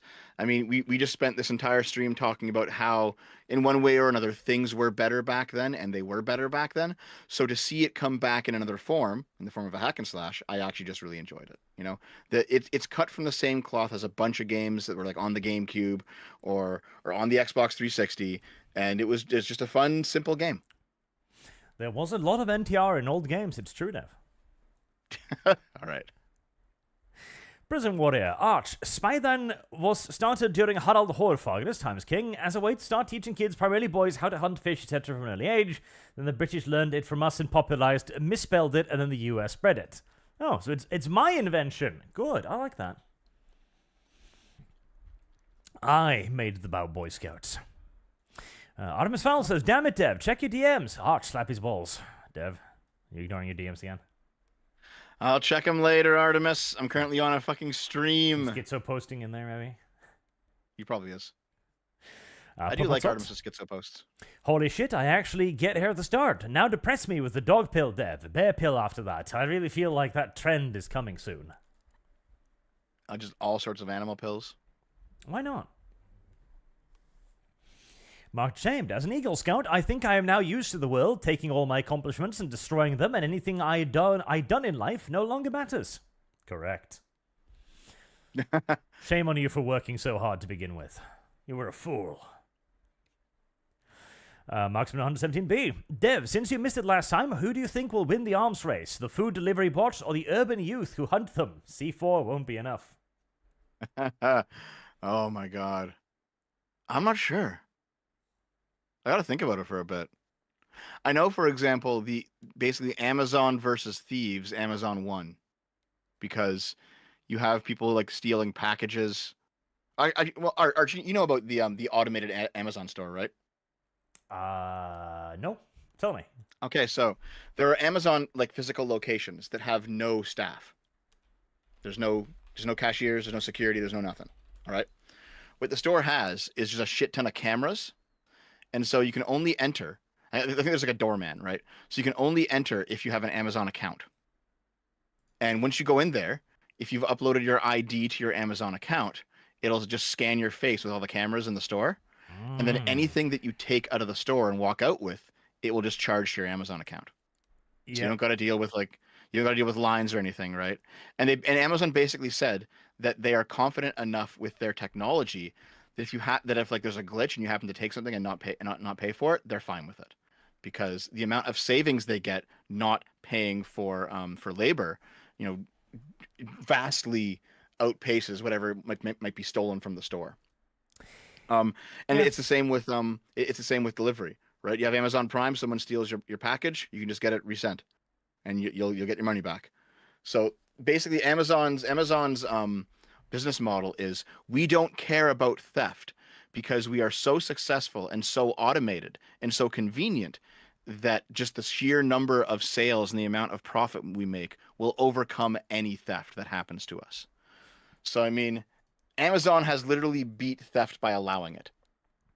So then you have to think about, like, well, will food delivery become so convenient in the future that they'll beat theft in the same way? It's possible. I'm not sure. Don't think so because of the convenience factor. Amazon packages, if you order a package, you already expect it's going to take a fucking week to get there most of the time. If you go to the store, obviously you're in the store. You know, it's difficult to get that inconvenience. But if you're ordering food like this, you're often going to be ordering it fresh, or you're going to want it now. You know, within the few hours or delivery, etc. If the point is that these little food bots will be able to deliver the food to you quickly, then routing through an urban youth area is going to severely inconvenience you, because your food's not going to arrive, and then you're going to, an hour later, call up the company, hey, I didn't get my food. Then they need to send another robot. I'm presuming that one gets through downtown Brooklyn. Heresy's the question. Now your food is 2 hours late, right? Yep. It has to do with the degree of the convenience, I suppose. That's true. I mean, you might be able to do those automated bots in Japan, but probably not here. What you could do here are drones. Have drone delivery. All right, a drone flies high enough, you can't throw a bottle at it to take it down or anything. Have a drone deliver your food real easy. That's probably possible. Possible, but here's the problems with drones. Service guarantees drones are technically aerial vehicles, which means that they have several limitations on where they can fly and how high, etc. If you want to do it commercially. Yeah. I know this was what was kind of beginning to kill the Amazon idea of aerial delivery drones, because you need to know exactly where these things are, because there's a lot of the air that is actually for specific traffic purposes, for emergency traffic, or even for commercial and private traffic, etc. There was also the problem that it depends on how clever the thieves get, doesn't it? I'm sure you've seen this in Russia, right? They've developed all kinds of these little homemade devices to fry the circuitry on these things, because most of these things are very, very fragile, because they're only based on a couple of microchips, essentially. It keeps the thing running and operating. How long do you think it'll take the urban youth to figure out what a microwave is and how to direct it? I'm not sure, because we did see that one Democrat politician saying that black people don't know what computers are. That's true. Maybe the melanin count will keep the drones safe. I know what you mean, though. I mean, there's that viral video of a redneck guy throwing a beer bottle at a drone flying over his property. Yeah. Shit like that's gonna happen all the time. You're gonna get somebody who can hack them or can fry them or something. It's definitely gonna happen. All right. These sort of automated services are not going to work in a society that doesn't have extremely high trust. Yeah, and there's also just all of the security concerns, because having something that flies means that, because if you're going to deliver a package that weighs, let's say, even 5 kilos, right? You're probably going to need a drone of at least 10, 15 kilos to carry that thing reliably and effectively. So now you've got 20 kilos flying through the air. And if something goes wrong, now you've got 20 kilos hurtling towards the ground. Yeah. I think this will probably be something that happens in the far future, but not the near future.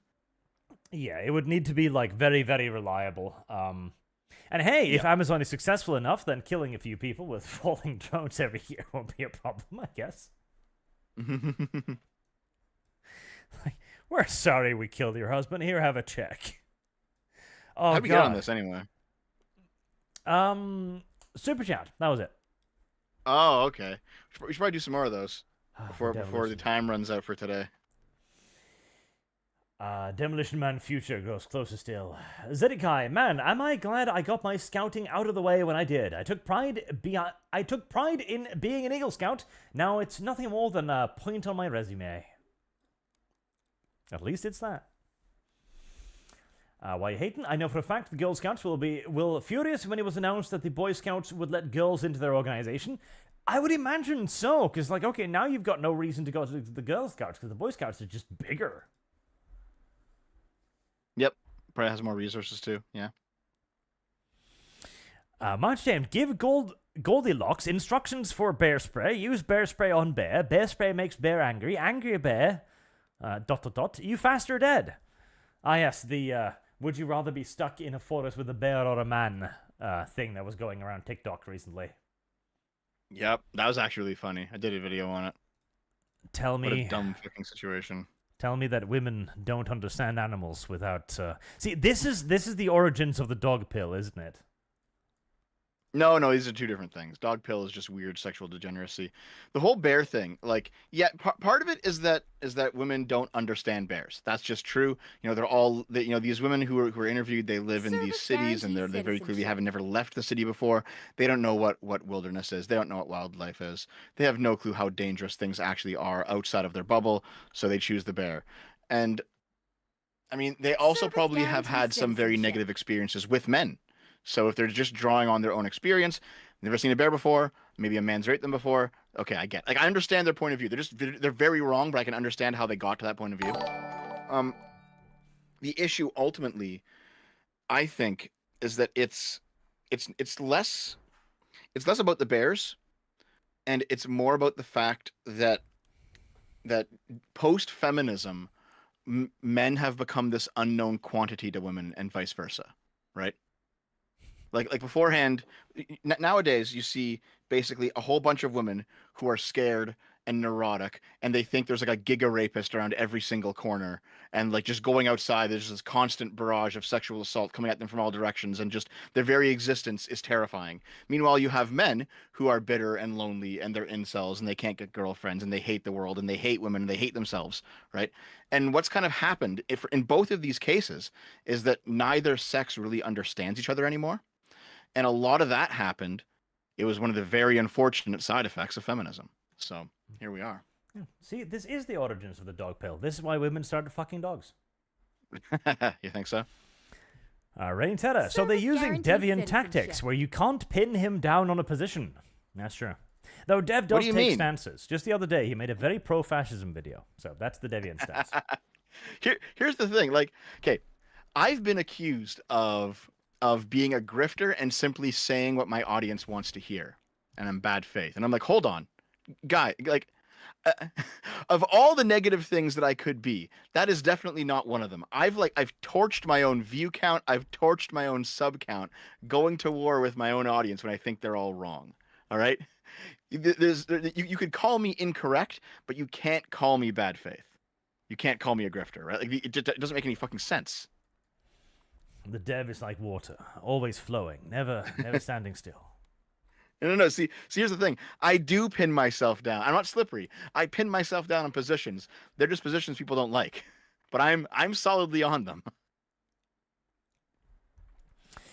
Glowy, there probably needs to be a back to basics with Batman, fighting mobsters, showing the rot of society, as well as the political sway or politicians that brought out the need for Batman. Maybe this is parents' murder got out of jail by maybe that his parents' murderer got out of jail by corrupt judges.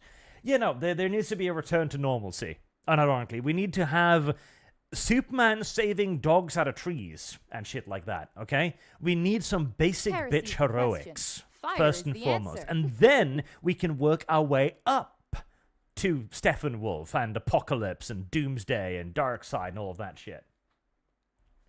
I mean, I generally agree with you. I've been thinking about this for a while, and I Service think guaranteed basically that citizenship. those kind of superheroes just don't really work anymore. Now, that doesn't mean that we should make like these postmodern superheroes where like everything's morally relative. But I mean, like Batman, like the ethos, not ethos. The wider setting of Batman is one where you have like a decaying city where organized crime rules the day. All right. Mm-hmm. The current situation that we have right now is not really necessarily about organized crime, not in the way that it used to be. Now, like all of America's inner city problems are like ethnic problems, right? Or like insane people. It's not a mafia problem, but in Batman it was a mafia problem. So it's almost like because Batman and Superman were made in a specific era, as we get further and further away from that era, adapting those stories to the modern day makes no sense. Right. I think at this point you need to set Batman back in like the 1930s. You just kind of have to, or like the 1920s. You have to do that now because Batman in 2024 actually makes no sense.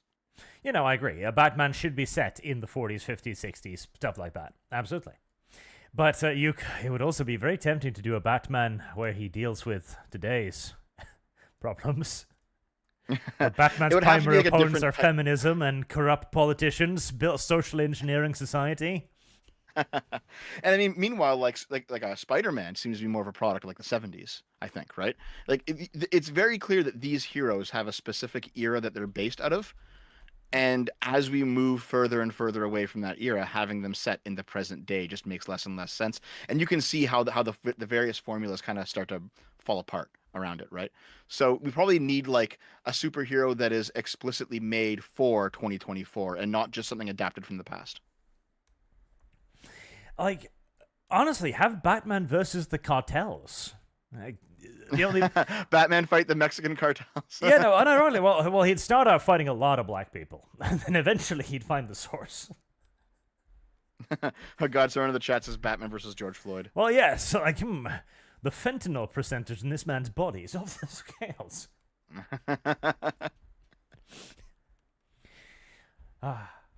Is that a final order? Also, Dev, this is just total valid woman being woman in women's spaces. They're using the same ideology that was used to destroy men's spaces. That's true. Women plus are women.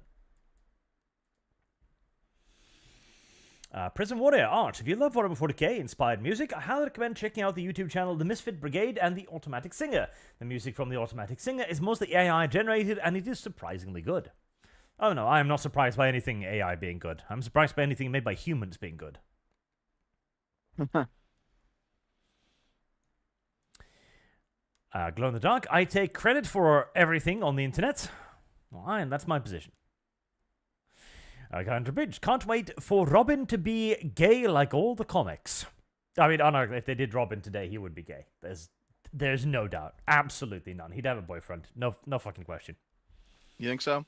Oh, you don't think they'd be a bit weirded out about they wouldn't call it homophobic by the fact that Robin's like a young gay boy who's living with Batman who's probably fucking him? No, because it wouldn't be Batman who's fucking him. Like, that'd be weird. That would be weird. Come here, Robin. That would be weird.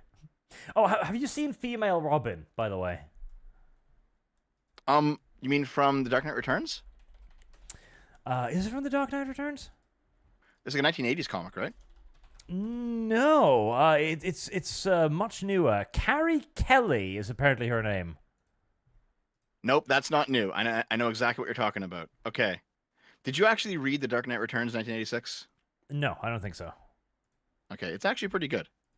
It's actually pretty good. I like their depiction of Reagan.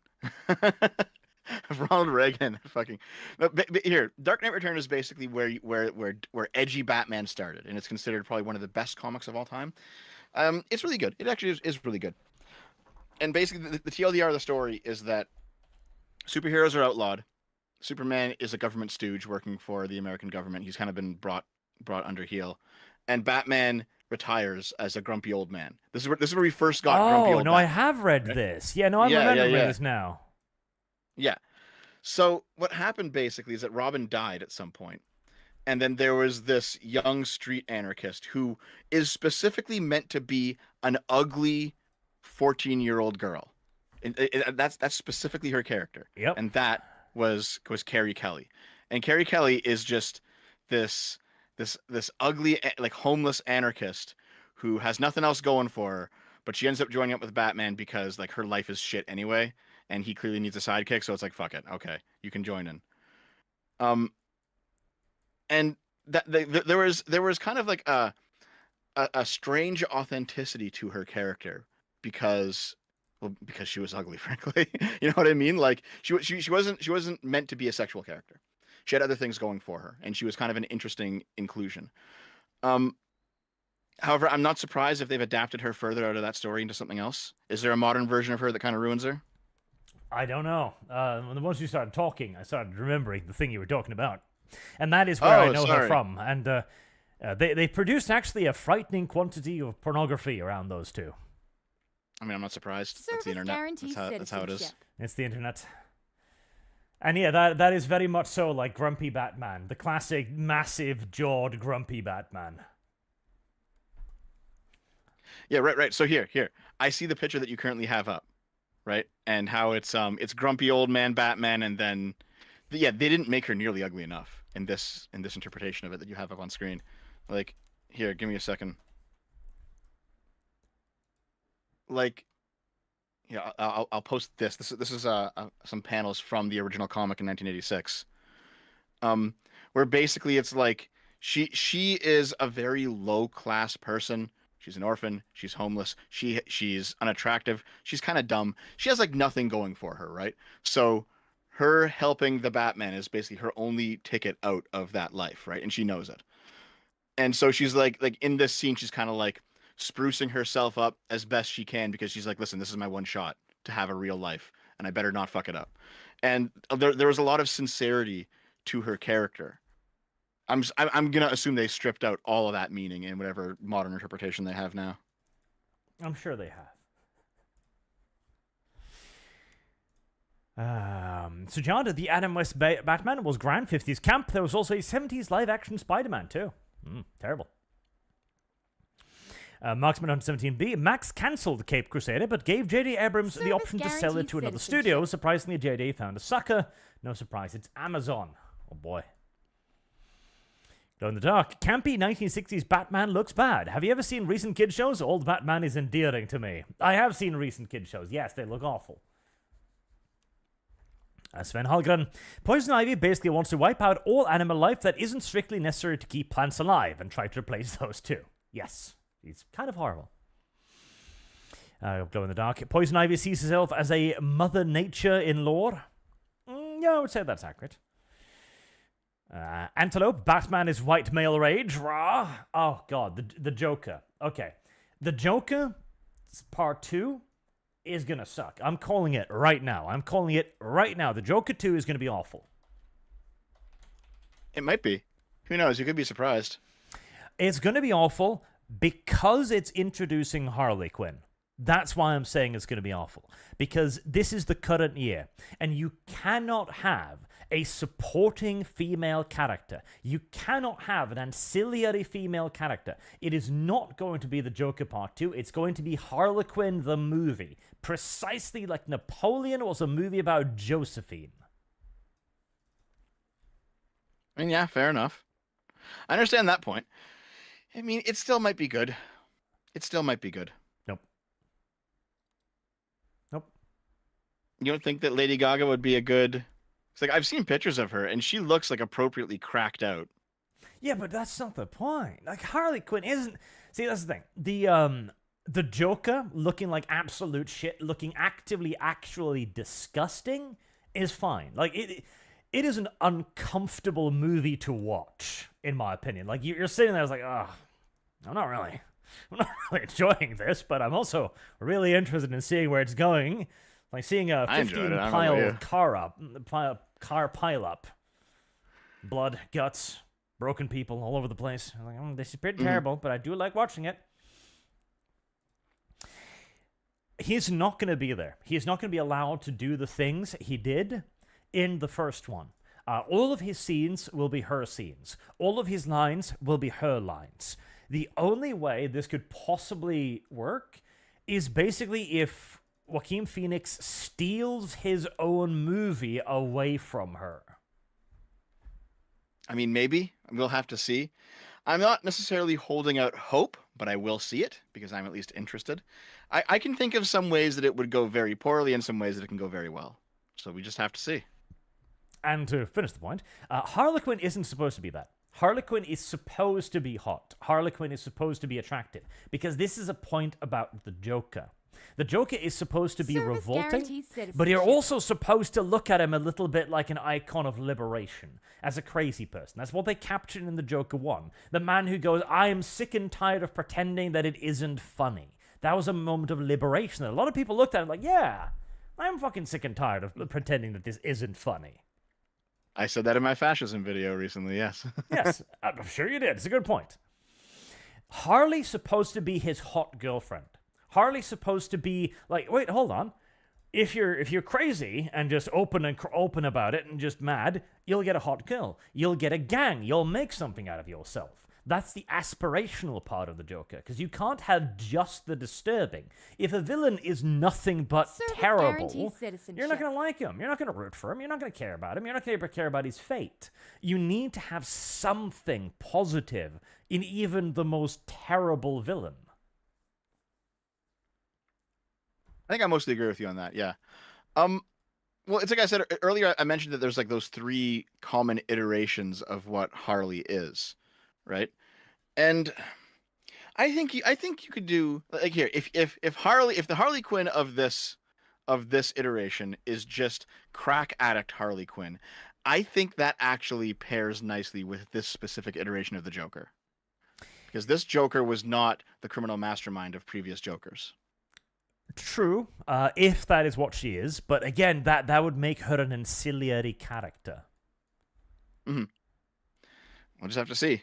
It could be okay. It could be okay. You know what? Here, how about this? I will at least here, since I'm hedging my bet so much, I will put one solid stake into the ground for you guys to peg me with later. The Deviant Water holds. So, if you guys want to throw this back in my face later, you can, okay? At the very least, she will be better than Margot Robbie's version. Well, there you go. The Deviant Lake has stopped moving for a second. Remember that, chat? And, man, if somehow she's Service worse than that, I'm going to have egg in my citizenship. face. But it would be an impressive feat to be worse than that. No one. The only valid old Bruce was from Batman Beyond. Yes, no, I actually liked Batman Beyond old Bruce because he wasn't just grumpy old Batman. He had a fucking reason to be grumpy old Batman. He had been fighting crime his entire fucking life until he was like, literally, I'm too old for this shit. Of course he's bummed out. Of course he's depressed. And now, here comes Terry McGinnis like, hey, I would like to fight crime for my entire life too. Of course he's going to look at him and be like, oh, God, not again. And only through a long period of interacting with Terry McGinnis and watching that there is still hope does he kind of like rediscover that, yeah, maybe there is still a point in the Batman. Maybe the world can still be made a better place. And then Batman Beyond was cancelled, so fuck you, old Bruce, I guess. Oh man, I just looked it up.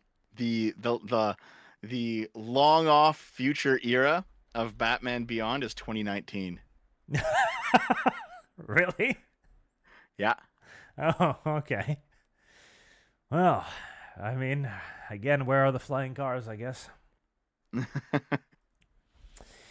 Wasn't it like we're only a few years away from Demolition Man or something? Yeah, that was like 95, I think. What a shit show. I love it when shows do that, when they pick an arbitrary point in the future, but it's just not far enough. So people who, were alive to remember it were like, oh, we're actually here, and it's not that at all. You gotta pick like 100 years in the future or something. Yeah, at least. A guy under a bridge. First, we want hot. L, take Dev. Second, I don't give a fuck. How about they want her to be DC Diet Deadpool? She helped kill thousands, often in horribly painful ways. Yes. That's fine. Listen, I'm not defending Harley Quinn here, guys. I'm just describing what's going on. The only redemption for Harley Quinn needs to be a long and terrible one.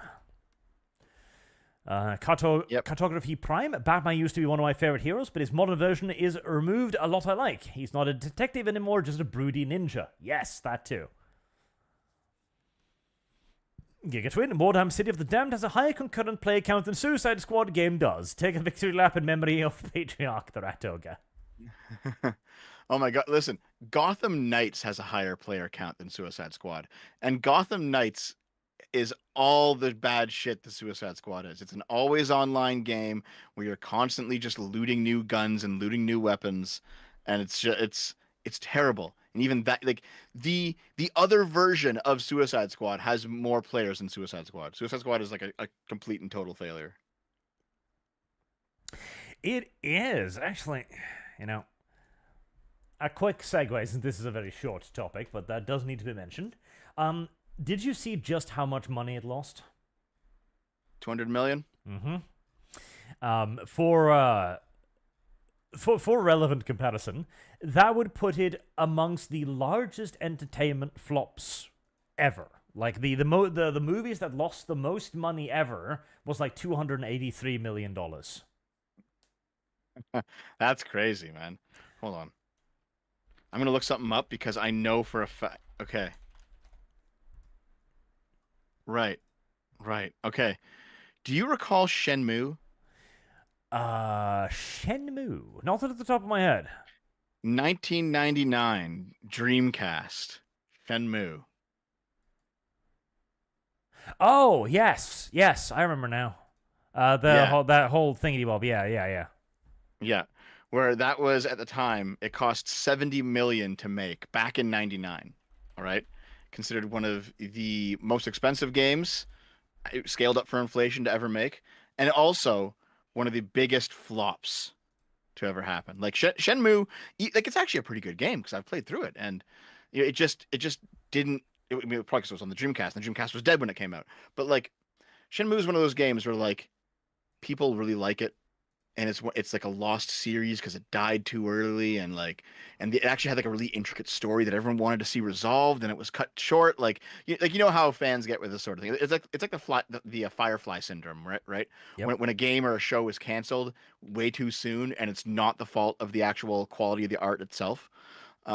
Like fans get up in arms about that, and then it becomes like a whole thing that lasts for decades. Shenmue's in that, and Shenmue is known, I think, until this game, was known to be the biggest video game flop in history, in video game history. I think it was Shenmue. Maybe E.T. before it, but because E.T. was crazy as well back in the 80s.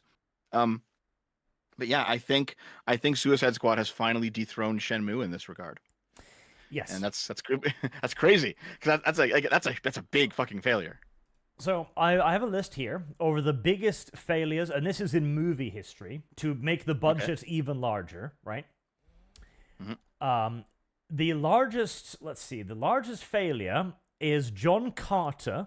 Do you remember that one from 2012? The John Carter of Mars? Fuck, John Carter. No, I don't. I don't remember that. I'm glad I didn't watch it, I guess. Yep. Its estimated loss was from 150 million to 265 million. Recently, The Marvels, that awful The Marvels movie, estimated loss 237 million. The 13th Warrior, by the way, that's my Shenmue. The 13th Warrior was an amazing fucking movie. The 13th Warrior was an incredible movie. God, now I'm gonna go download the 13th Warrior again because the 13th Warrior was incredible. Have you watched the 13th Warrior? I've never heard of it, unfortunately. Oh. This is all news to me. God. Okay, so the 13th Warrior is an amazeballs movie. It was killed because of its casting. Straight up, honestly. Service guaranteed because it citizenship. was supposed to be like this really hardcore action adventure style thing, and it is, but it features like the softest, most pathetic looking man ever. God, what was his name? In what role? As the main As the main character, hero? as the badass warrior. Oh, I guess I'll just look it up real quick. What the hell was his name? He was famous. He was really famous back then. Antonio Banderas. That was his fucking name. Yeah. Well, he was Zorro, and he was good as an action hero in Zorro. Yes, but he looks such a softie on the cover. He looks like such a goddamn softie, and it makes it worse because he's surrounded by these enormous fuck off blonde Viking warriors too, and they all look at him like tiny. And it had no marketing. It was terribly fucking presented. It's like Dread 3D, where the title alone sinks it. It's 3D. Mm-hmm. And he was released at exactly the wrong time as well. But The 13th Warrior is an amazing movie that everyone needs to watch. It's incredible. It had no marketing. Hold on. Production and marketing costs range from $100 to $160 million. Is this really? Holy Wonder- shit. I never heard about this movie before I saw it on the television back in the day.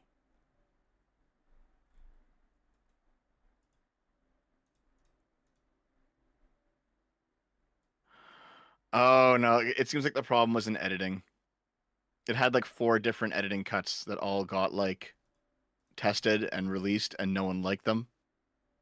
So there's probably something behind the scenes that was fucking with the movie. Maybe, because like it's a fantastic fucking movie. God, it's great. The action is good, the pacing is good, the story, the suspense, it's even got a nice little touch of a mild horror element to it. It's such a good movie. It's such a good goddamn movie. But where was I? I wonder if you'll download it from the Pirate Bay now, and the version you get will be one of the bad cuts, and it'll just be terrible. I'm hoping not. I'm really, really hoping not. Okay, I'm getting that immediately, because God, I need to watch that again. It's such a good movie. Such a fucking good movie. Anyways, yes, this means that Suicide Squad is, let's see here, it's the top 1, 2, 3, 4, 5, 6, 7, 8. It's the 9th largest flop in entertainment history, in between Battleship, which is also a good movie, by the way, and Strange World, that awful, weird, non-binary Disney movie that they released a while ago that nobody watched. I don't even remember what it was, man. I've never heard of this one either. You know, I'm glad I'm not hearing of all this nonsense. So yeah, Suicide Squad makes history. It's unbelievably bad. It was an unbelievably large failure, and the worst part is, did you see Warner Brothers commenting on the flop shortly after it, where they said that they were going to refocus on mobile games because the AAA gaming market was just too unpredictable? Listen, you could make a good fucking game. Yes. I mean, look at Stellar Blade. Yeah, that was exactly my reaction. Like, shut up, Warner Brothers. The market isn't unpredictable. In fact, everyone predicted this. You have a game set around the villains, set around Harley Quinn, setting around a bunch of assholes. Like, fucking Boomerang is a main character in your show, killing the Justice, killing Superman and Wonder Woman and Batman, and you're like, oh, nobody liked it. Oh, who knows why? It's so difficult to predict the market. And the worst part is, it's Kevin Conroy's Batman too. Like, It's not his last one. Everyone said it was his last one. There's 2 more coming out that he recorded before he died. Oh, so that's don't nice. worry. It's not his last one. So here's the thing. It's not a great story, right? But they do at least justify it all, because all of the it's like all the heroes were brainwashed.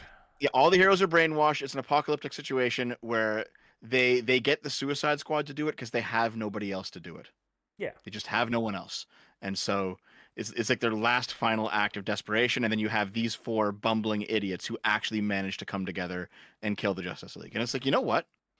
That could have been a decent story if they had any good fucking writers, because everyone likes a good come from behind David versus Goliath story. And I will even give the game some credit. All right, the first boss fight where you actually are fighting a member of the Justice League, you're fighting the Flash, and the game, I'm going to spoil it because I know none of you give a shit. The game puts it in your head very, very well that you are just 4 idiots with guns, and these are super powered metahumans that can instantly kill you, because the Flash basically executes Lex Luthor by pulling his heart out with super speed. Right? He does something that you would see in The Boys, basically. I remember that first scene where A-Train runs through Huey's girlfriend and she just like liquefies. Yep. You know, and that was like he does something akin to that, where he just like very quickly reaches inside of Lex Luthor's chest and pulls out his heart and shows it to him, and then he dies.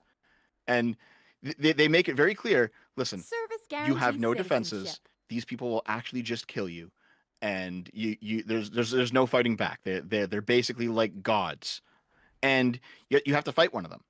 And you basically you get like some sort of like doohickey that nullifies his speed force, and you can actually, like, he moves a little bit slower. And you know they make it work, but they treat the fight with an appropriate level of seriousness, given that it is a David versus Goliath fight, and it actually works really, really well, that first fight. The issue ultimately is that they do the exact same thing for all of the Justice League fights in the game. they invent a doohickey, and then you go and use it on him. Even the mechanics are the same. There's an ability called countershot, and every single doohickey that nullifies a superpower is used through countershot.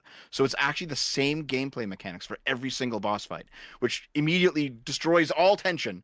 But you know that first time when you have to fight the Flash, there's actually you actually feel it. It's like, oh, you actually could write a decent story a little bit. For 5% of this game, you could actually do something interesting. So it's a story that could have worked if put into the hands of a significantly more competent team. It's just these people all fucking sucked. And if it was a completely different time. Because again, even if this was the best game ever, it would have flopped for the simple reason that right now, nobody wants to watch Harley Quinn kill fucking Batman. We are not in the cultural headspace now Heresy's the question. where we need Fire a is hero the to be taken answer. down a peg because Batman's already on his lowest fucking peg. Mm-hmm. Yeah, exactly. They're not tearing down Titans right Yes. now. You know, They're not. It's They're just killing yeah. Batman again. Yeah. It's one of those. It's like if they made this game 15 years ago, where these characters are actually at the height of their popularity, and we didn't have all this woke nonsense, and then they made it good, it could be actually a pretty good game. But and also the other aspect of it is that they made it in continuity with the Arkham games, so they ruined all those games retrospectively. Which is like, well, you could have just made it its own continuity, you know? Like we all have enough background knowledge of what the Justice League is and what Batman is and what the Suicide Squad is. We know what's going on. You don't have to make it in continuity with Arkham. The only reason you do that is to tug on the nostalgic heartstrings of people who played the Arkham trilogy and want to see where the story goes. The answer is that it goes fucking nowhere. Yeah, nowhere. Nowhere. That's where it goes.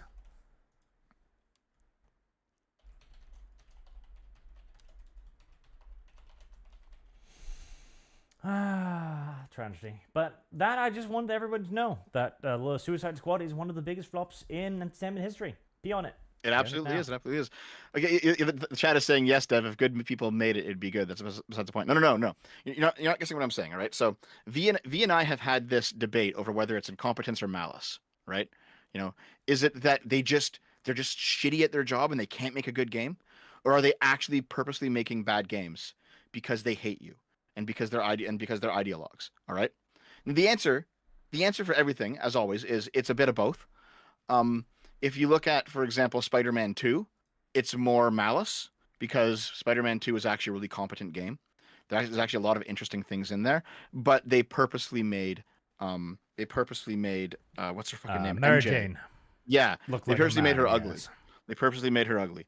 Now, everyone thought that MJ was modeled after the one of the homely looking writers. That went viral on Twitter. It's actually not true. I looked into that. That wasn't true. In fact, Arch, I'll get you the picture so you can take a look at it if you like. Here. This is the model doing the MJ face scanning for Spider-Man 2. Okay? And this is how she actually looks. She's a very good looking woman. All right? So they took a woman who is very good looking and they got a face scan of her, and then they explicitly dumbed her down and not dumbed her down, like uglified her down, right? They made her more homely looking. They made her look like a middle-aged woman. Okay? Even though the rest of the game is actually quite competent. So why do they do that? Well, it's probably some, feminist male gaze bullshit. So for them, it's malice, right? It's more malice than incompetence, for sure. With Suicide Squad, it's the opposite way around. With Suicide Squad, it actually is more incompetence than malice. There is a bunch of malicious elements in there for sure. We are not in the cultural headspace to want to kill Batman right now. I understand. You got the female empowerment stuff with Harley. I get it. Harley rejects her old, revealing outfit and like a scene in the game. I completely get it. But even if you wrote a completely good, non-woke story, the game itself, the gameplay is just so fundamentally flawed in Suicide Squad that it couldn't have been made by talented people. It just couldn't have. So it's one of those things where it's obviously both, but it depends which game we're talking about. It's not like and I just want you guys to understand. Yeah, the entire chat's reading at me, but I'm correct about this. I know V's a game dev. V being a game dev doesn't apply to this conversation. Okay, listen, guys. If you took all the woke shit out of Suicide Squad, it would still be a god-awful, terrible fucking game. All right? It's just the truth. I mean, chat, do you think that it wouldn't be? Here, chat, answer yes or no to this, chat, okay? Do you think that Suicide Squad Kill the Justice League would be a good game if all of the woke writing was removed from it? Yes or no? Dev, why are you attacking chat again? Poor chat. Because they're being retarded. I don't see I what will they're gonna say defend about you, it. chat. Service Dev is being guarantees mean to chat for no citizenship. particular reason.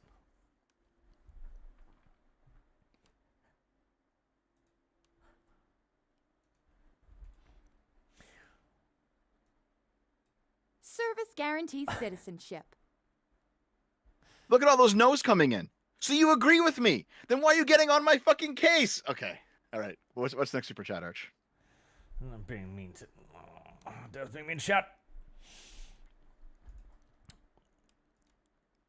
Okay, where was I? That's a good question. President 181. My grandmother died this week. I'm very sorry to hear it, my dude. And it just feels weird. For me, my grandmother had always been someone I see a couple of times a year. And even when you know they are getting old and you never really think about it, someday being the last time you see them. Yeah, no, I totally get it. Like that retrospective moment's like, wow, that was the last time I saw that person. Makes it all feel weird. Or the last time you did that thing. You know, Yes. last time you went down to whatever watering hole you enjoyed when you were in your teens or your 20s, you know. Last time you saw those friends, last time you hung out with them. At some time point, you you said played goodbye to N64? your childhood friends for the last time, and you had no idea. Yeah. Yep. Chloe, maybe make Penguin's parents complicit in the murder and helping him. Then after Batman starts on his Service crusade, show how it guarantees starts to citizenship. clean up Gotham Society, gets brighter and more welcoming, but as all things, evil will find a way, so more supervillains show up. Yeah, no, we need more of a hopeful story. We need Batman actually rebuilding society. Service I would like that for guarantees once. citizenship. Batman actually doing something positive. Sven Hallgren, isn't Batman supposed to be like the Night Haunter? No. Night Haunter is significantly more violent than Batman is. And without the serial killer thing, says Sven Hallgren. Well, kind of, but without the serial killer and without the torturing thing. And without the making example of people thing. Rust. Oh, some ordinary gamers finally dropped Keffel's vid. Woo. Someone finally dropped Keffel's vid. Woo. So some ordinary gamers, otherwise known as Mutahar, he's a YouTuber. He has 3.5 million subs or something. He's been advertising since the start of the year. He's been working on a giant Keffels video, and he dropped it an hour ago. Oh. Is it good? I don't know. It came out an hour ago. His videos, he usually does like some deep dives into things. Like he's known for doing those huge multi-hour videos of like just big dives. Yeah. So it's probably good. I know he talked about it a bit on Destiny's stream at one point, and he actually used Destiny's giant document of all the Keffels details he could find. Service There's guarantees probably decent stuff in there. citizenship. It probably is basically like the death knell for Keffels' career. Well, such a nice person, too. God, she's fucking terrible. Sven Well, so Hallgren. hold Go on. on. Did you hear? Just I'll give you a 20-second Keffels TLDR. Right? You recall that she said she had to like leave Canada and move to Ireland because she was being stalked by Kiwi farms. And where'd all that $100,000 of money she raised go? You know, like what's going on? Are you just vacationing there? No. What you took donations? What is it all for? That all came out. Right? It turns out that she actually wasn't stalked by Kiwi farms at all. She had an abusive partner that she was running away from, and she moved to another country to get away from them because they were fucking insane. And that's what happened. And she just blamed it all on Kiwi farms because she could. Why not? It was all fake. It was all fake. Well, Dev, I think it's time for the line, Dev. What's the line? Leftists always lie. If you view me as a leftist and I'm not lying to you, what does that say about that logic there, Arch? My definition is perfectly circular, Dev. I can apply it or not apply it whenever the fuck I want. I've learned many things from the left. But, on from one liar to another, Helldivers 2. Okay, so, I know a lot of people were like, Sony has capitulated, let's reward Helldivers 2 with good reviews. You're all dumb. You're all gay. You're all stupid. You shouldn't have done it. You don't think we should Nope. We should give him carrots as well as sticks. Nope, stick. Only stick. Only stick.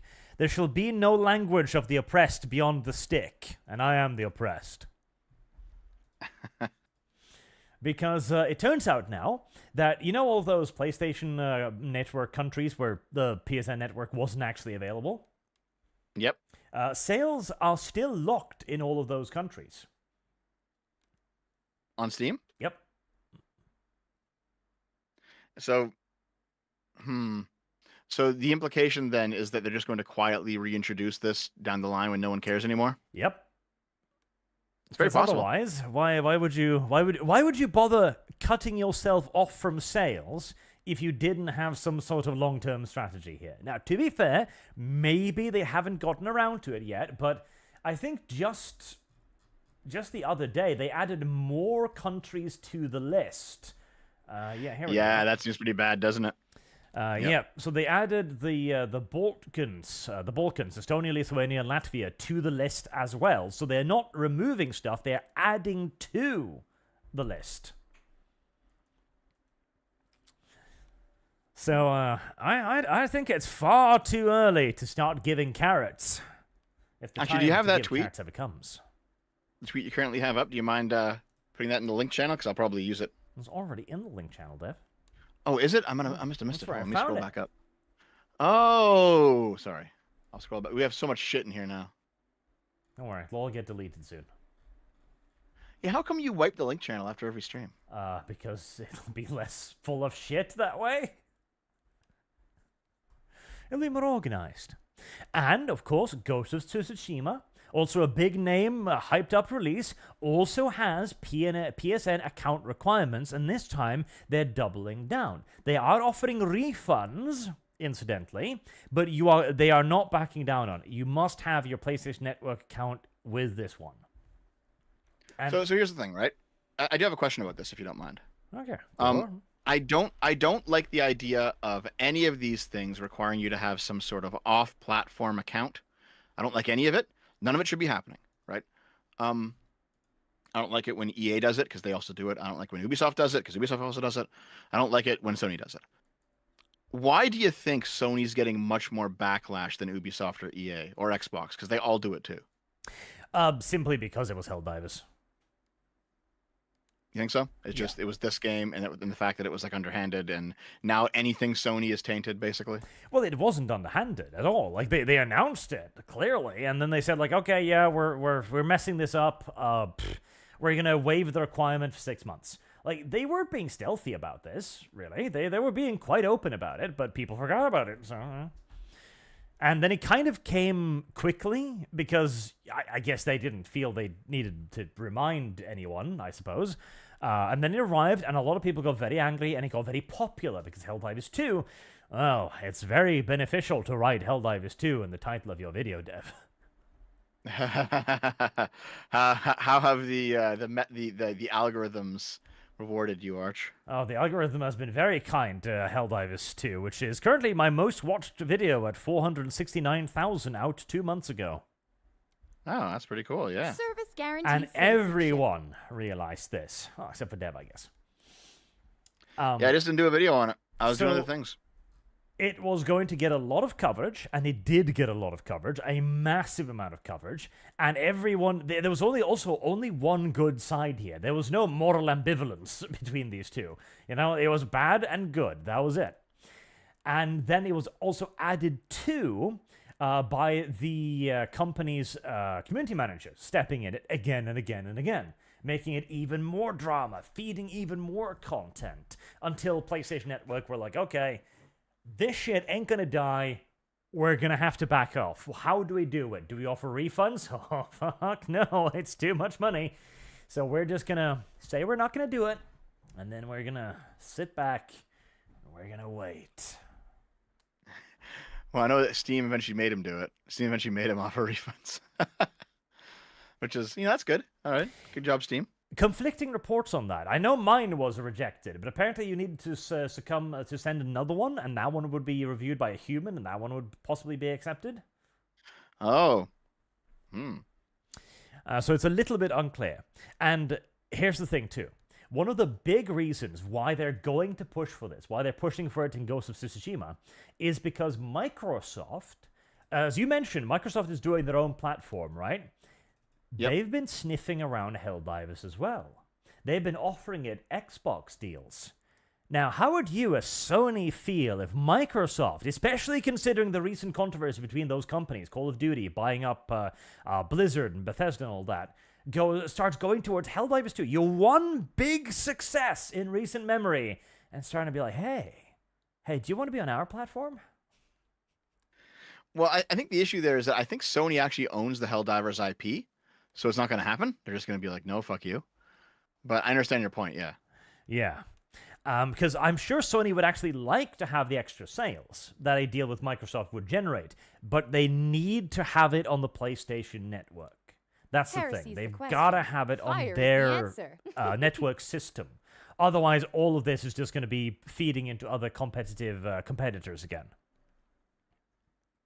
Yeah, I know what you mean. I mean, Sony really is kind of just taking L after L after L right now. Yes. So is Microsoft. It has its own problem. Like, we just saw the layoffs and all that shit. But I think Microsoft's overall faring better than Sony is. Yeah. And that's, of course, why they're going to be desperate. And desperate companies do a lot of weird shit. So I say that there's no time to start being nice now. Continue to treat the company like a POW. Continue to treat Arrowhead as a POW. Arrowhead is not guiltless in this by any stretch of the imagination. They hired these community managers. They did the deal with Sony originally. They signed on the dotted line. Treat companies like prisoners of war. Abuse them, beat them, hurt them. Give them only the most absolute base of human rights until they have a proven track record of a month or more at least before you start petting them neatly, okay? Yep, I understand your point of view. I don't know though. I think you need to give feedback like soon enough after the correction, so that they know that they're actually receiving good feedback. Listen, Dev. They can make the connection. They're not dogs. Yeah, they're people. They're human beings. They have long-term memories. If a dog poops on your carpet, yeah, don't beat him a day later. Like, just, bad dog, he won't get it. But Arrowhead will. They're human beings. They'll get the long-term consequences of being asked to wait for a while. It's like, okay, we'll return your positive reviews in a week, at least. They can wait a week or 2 weeks.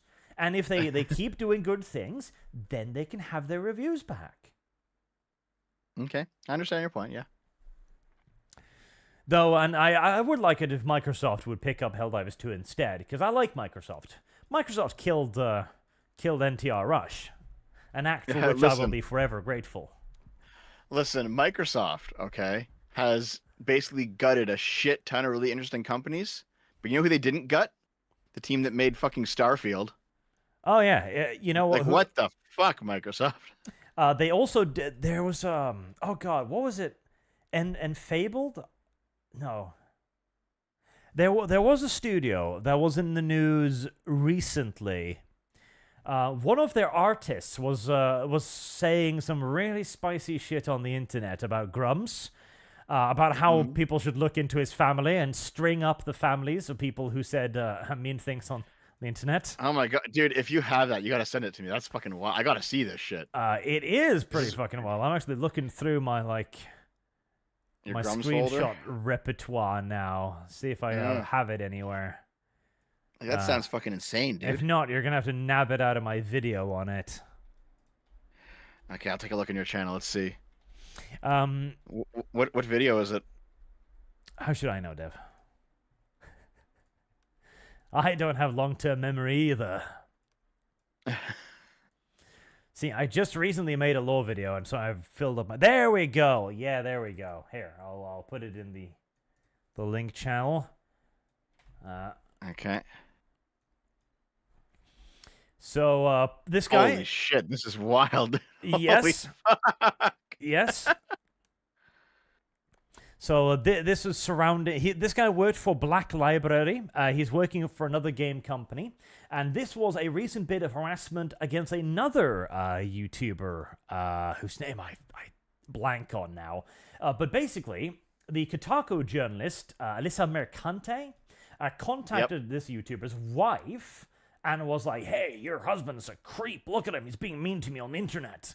And this guy then responds, says, this is absolutely the play. We should be doing this with all these weird creeps. Track down their significant others and mothers and string them up.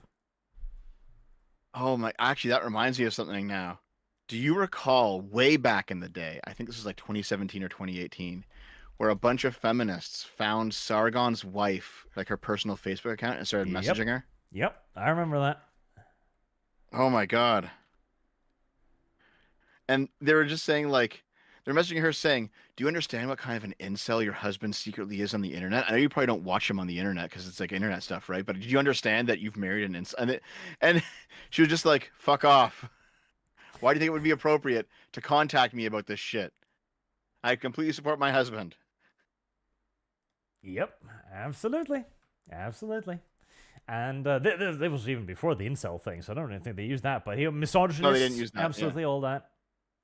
Yeah. But yeah, it was quite a little thing. It was absolutely quite a little thing. I found it. You know what? We had to dig back very deep into the Sargon archive, but I found it. He posted it on Twitter on 2015. The deep Sargon archives.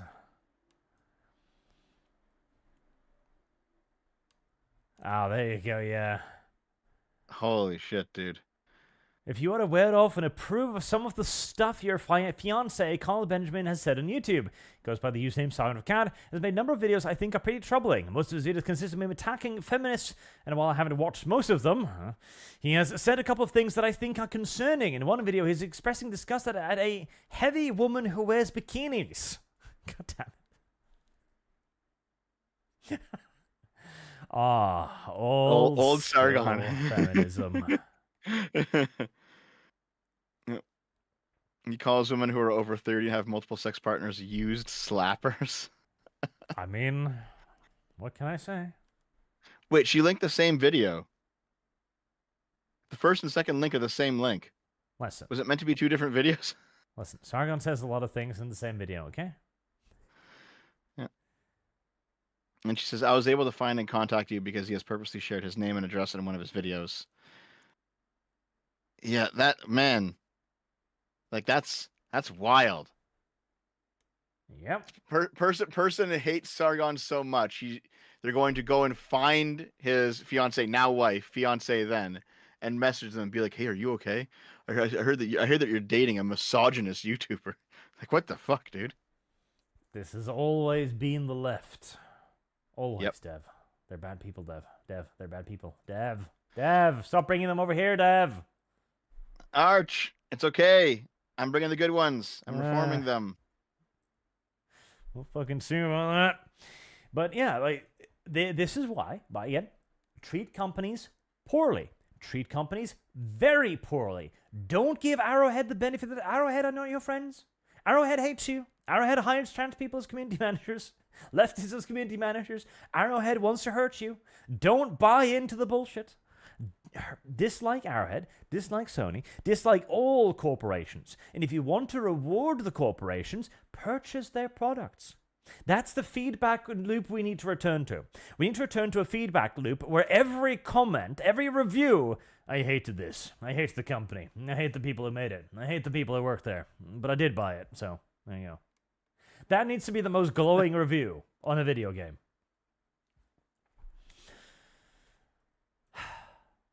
Negative commentary, chat, is more effective than positive commentary. If you wish to turn these companies around, if you actually want them to change, hurt them. They don't care. Praise will run like water off a duck's ass, but slings and arrows will leave the marks you require.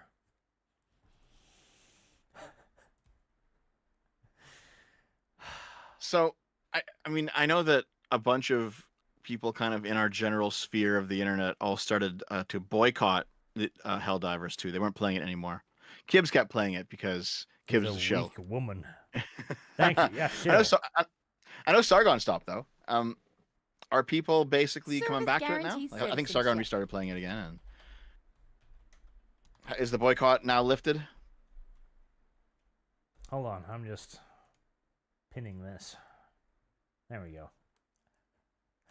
Like, a lot of, yes, it seems like the boycott is largely lifted, which is a mistake. Mistake.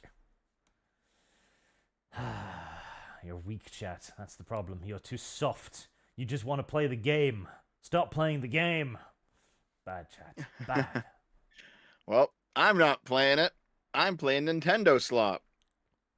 And NTR Rush. Disgusting. Oh, by the way, did you hear about the Nintendo censorship? Nope. In Paper Mario, Thousand Year Door. You know what that game is? No, I don't play a children's game. Well, here's the thing, all right? Paper Mario, the Thousand Year Door is retrospectively considered probably the best Mario RPG out of all the various Mario RPGs. Released in 2004. And I think it was 2002. I don't remember. It was an early 2000s GameCube game, and I remember loving the shit out of it. All right, it was great. Also, I was younger then, but I've gone back and played it like a few years ago, and it was a quality game. But it's getting a remaster come the end of the month, and there's a bunch of spicy things in that game that you know how it was. Even in a kid's game, you could like do an innuendo, right? That a kid wouldn't get but an adult would. You could do that sort of thing in a kid's game in the 2000s. Yep. Can't really do it now. It's all being removed. Oh. So of course. So, and I know one thing that was changed. Actually, it may even be in that article. Scroll down a bit. You have the Game Rant article up, right? Yep. Seems like it. Yeah. So scroll down a little bit. See if it's there. The remake. Yeah. Changes the controversial Goombella catcalling scene. Okay, so there's a scene where Mario and Goombella, which is like a female Goomba that's kind of in the picture there, they're walking around kind of like the slummy part of town, because this is supposed to be not the Mushroom Kingdom. This is like a dangerous, large city full of many different ethnic minorities. Unironically, it's like a very multi-ethnic city in the Mario. There's like Goombas and Koopas, and there's Piantas, and like they're all living together. And there's very clearly like ethnic quarters of the city, and they have like gang fights and stuff. It's really funny. It's a very funny kind of game. But there's a scene early in the game where Mario just meets Goombella for the first time, and there's like a Goomba gang, right? And they start catcalling her. And they start, ditch the you should ditch the mustachioed man and come hang out with us, baby, that kind of thing, right? And then she tells them off, and it's like, you guys are you boys are fucking stupid. And then Mario and Goombella like fight them and beat them up, right? And then they run away. And it's kind of a bit of set dressing just to show that you are not in the Mushroom Kingdom. This is actually kind of a dangerous place, but it's done in a goofy way, right? Because like you don't actually kill anyone, you bonk them with a hammer and they go ow and they have a big bump on their head and they run away. But they have a catcalling scene to show that like this is within the bounds that Mario will allow, kind of a rough and tumble place. That's considered sexist, so they took it out. They took it out. They censored the game. In fact, now the catcalling scene has been replaced with a scene on classism. Okay. So now basically the scene is that the Goomba street punks are all they're the underprivileged people who never got a chance to get ahead in life, and Goombella, being a university student, because she goes to U of Goom, okay, University of Goom. So because she's a university student, she's a member of an upper class, and she has more opportunities. So they want to take out some revenge on her for the class difference, and that's what the catcalling scene's been changed to. Well, that's dumb, and reminds me of the classic Guardian article. The end of hisses, whistles, and stares. We need to walk the streets without fear. Jessica Valenti. 2014. Men rarely catcall me anymore. I hate that our culture makes me miss it. Jessica Valenti. 1 year later. Oh fuck, man! I love those like pathetic, pictures of the article writers on the Guardian. They have these little portraits, and they always just look like terrible. Oh, poor Jessica Valenti. Oh, also, I mean, there's more. Do you want to go deep into the Paper Mario censorship? Because there's more stuff. There's more stuff in there. Why not? Okay, so there's. Oh my! I can't believe we're doing this. I know you don't care. Chat, do you care, or is it only just me? Is it only just me who cares? Is that it? Dev. Nintendo is Yes. for gay people. I mean, it might be. It might But be, yeah. it's popular. It's popular, and it is, it does have some cultural sway, and it probably is worth it to talk about these things. Okay, I'll give you a screenshot here, Arch. This is a scene from maybe midway through the game. Okay. And these are the Shadow Sisters, these three people, right? And they're basically just like they're not quite ghosts, they're like shadow people, all right? And they have like shadow magic and fire magic, and they're three witches.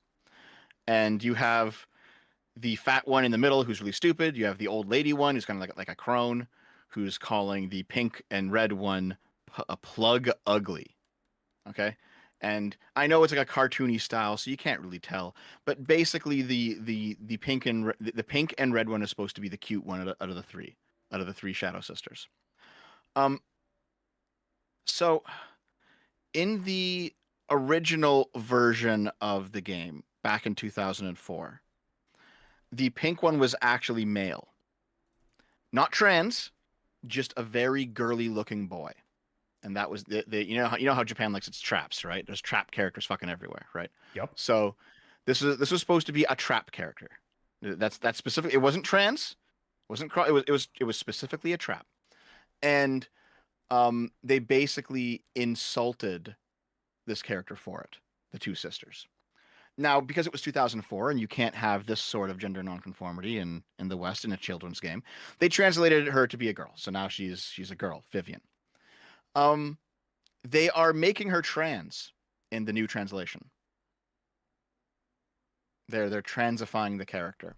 And in fact, it's not completely confirmed whether or not this guy was legit. We don't fully know yet, but there's a guy who claims to work at Nintendo of America, and there was some credentials that he might have had. It might have been real. It's still it's very up in the air, but he claims to be a translator at Nintendo of America. He was also a fucking diaper fur, and he posted on his personal Instagram account before he locked it down after everyone noticed that he said that he was very proud to have pushed in the writer's room for Vivian to be translated as trans. Of course. So, yeah. They're doing another Bridget, where they're turning the girly boys into trans women. Good. And the thing is, it doesn't matter that much, right? Because it's one game, it's one character in one game. It doesn't matter that much. I mean, it didn't really matter with Bridget either, because Bridget was only in Guilty Gear, and Bridget was only popular kind of on the internet and certain subcultures.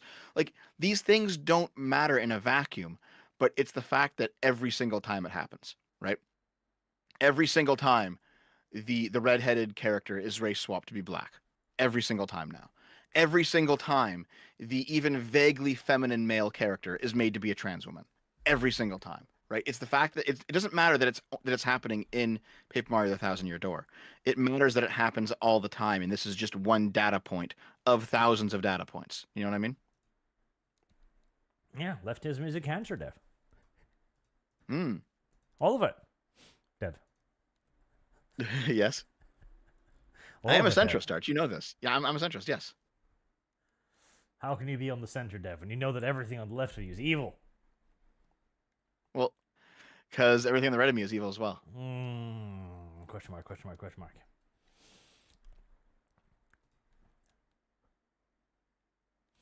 But this is good, Dev. This is good. This is good. Accelerationism. Let's get this into Nintendo. Accelerationism. Let's get this into Nintendo. Let's get it into Mario. Come on. Keep it going. Oh my god. Actually, here's Nintendo to be a refuge. Service guarantees citizenship. There's actually more lore, but I'm not going to get into it because this is not really the place. But there's more deep lore on this. Oh, so someone in the chat's like, holy shit, Dev's becoming a noticer. Listen, all you fucks. I tell V this and I tell Artemis this as well, all right? You guys are all wrong about the noticing, okay? You have like dumb fuck lefties who don't notice a single thing, and they say that if you notice, you're racist, all right? Then you have one level above them. These are dumb fuck right-wingers who notice and then immediately stop thinking and then think that their noticing constitutes actual knowledge, all right? That's not true. Noticing is the beginning, but not the end. You have to keep investigating because sometimes you notice things and then what you noticed actually wasn't true. All right. There actually was a different explanation for it. Now, sometimes there's not. Sometimes it is what it appears to be. You know, sometimes a rose just is a rose, but noticing is the beginning of the process. It's not the final step. All those people who say like, I noticed the fact that it's always a black person doing the crime. And they immediately stop with, therefore, and it's something terrible. It's like, no. You haven't gone far enough in your analysis. All right. It's good that you guys notice. Keep going beyond that. You need to notice and also think. Okay, guys? I think you chose a poor example there, Dev. Nah, it's good. Nah, because there's also another recent change, which makes me think less of black people. Oh, let's see. Doctor Who. Heresy's the question. Oh, what Fire happened? is the answer. Doctor Who is now black and gay. Oh. I mean, isn't the whole point of his lore that he can change it to be whatever he wants to be? No. So it's like whatever. No. Yeah. Because I'm noticing, Dev. I'm noticing he why this is happening, Dev. He regenerates, right? So I when am he regenerates, noticing the he can notice pattern, whatever. Dev.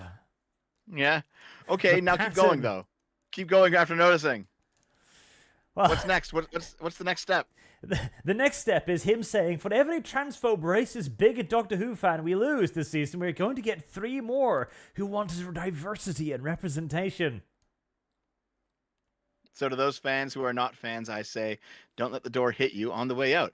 Well, then you show them that's not true. You show them with the raw numbers because the numbers don't lie. So, like, show him that you don't actually get 3 to 5 new fans for every one fan who leaves. You know, make the show tank. Of course the show is going to tank. But this demonstrates that this is malicious, that he is evil, that he is our enemy, Dev. Sure. For this guy, I believe it, yes. This is But here's the the demon. thing. No, Okay, yeah, no, I'm on pie. I'm completely on board with this, okay? But here's the thing, right? There is definitely going to be many demons out there who think exactly like this. I mean, you saw the Iron Stylist bullshit, right? Mm-hmm. Yeah, so the Iron Stylist guy who's like, listen, if you're anybody who creates any sort of culture or art, you have a moral Service obligation to guarantees push social justice. citizenship. Like that guy, he's very clearly gone mask off, you know, fuck this guy. However, you do encounter people who are actually well-meaning, just uneducated, and they think that this stuff's actually good. And then if you can sit them down and have a reasonable conversation with them, that you can be like, here's the even though it appears fine on the surface, here's the problems with it. All right. And Arch, you know that this is true because you've told me about these people yourself. You know, you've described on your channel many times the uneducated but well-meaning person who is called a racist and says, I don't want to be a racist. How can I fix this? Right. But then the only thing they hear is from the left saying, here's how you fix your racism. And all their advice is fucking terrible. But that well-meaning person can be convinced if they hear things from other people. That's what we have to do. We can't just lump them in with the demons. We must tell them why they're not actually racist. Well, he's not a demon for being called a racist, Dev, you silly Willy.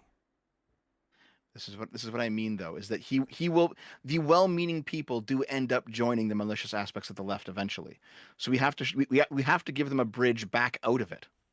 Which, by the way, Nope. is why I do just that all the time. No. Yes. No. Yes. No. Yes. Build a red The bridge. well-meaning.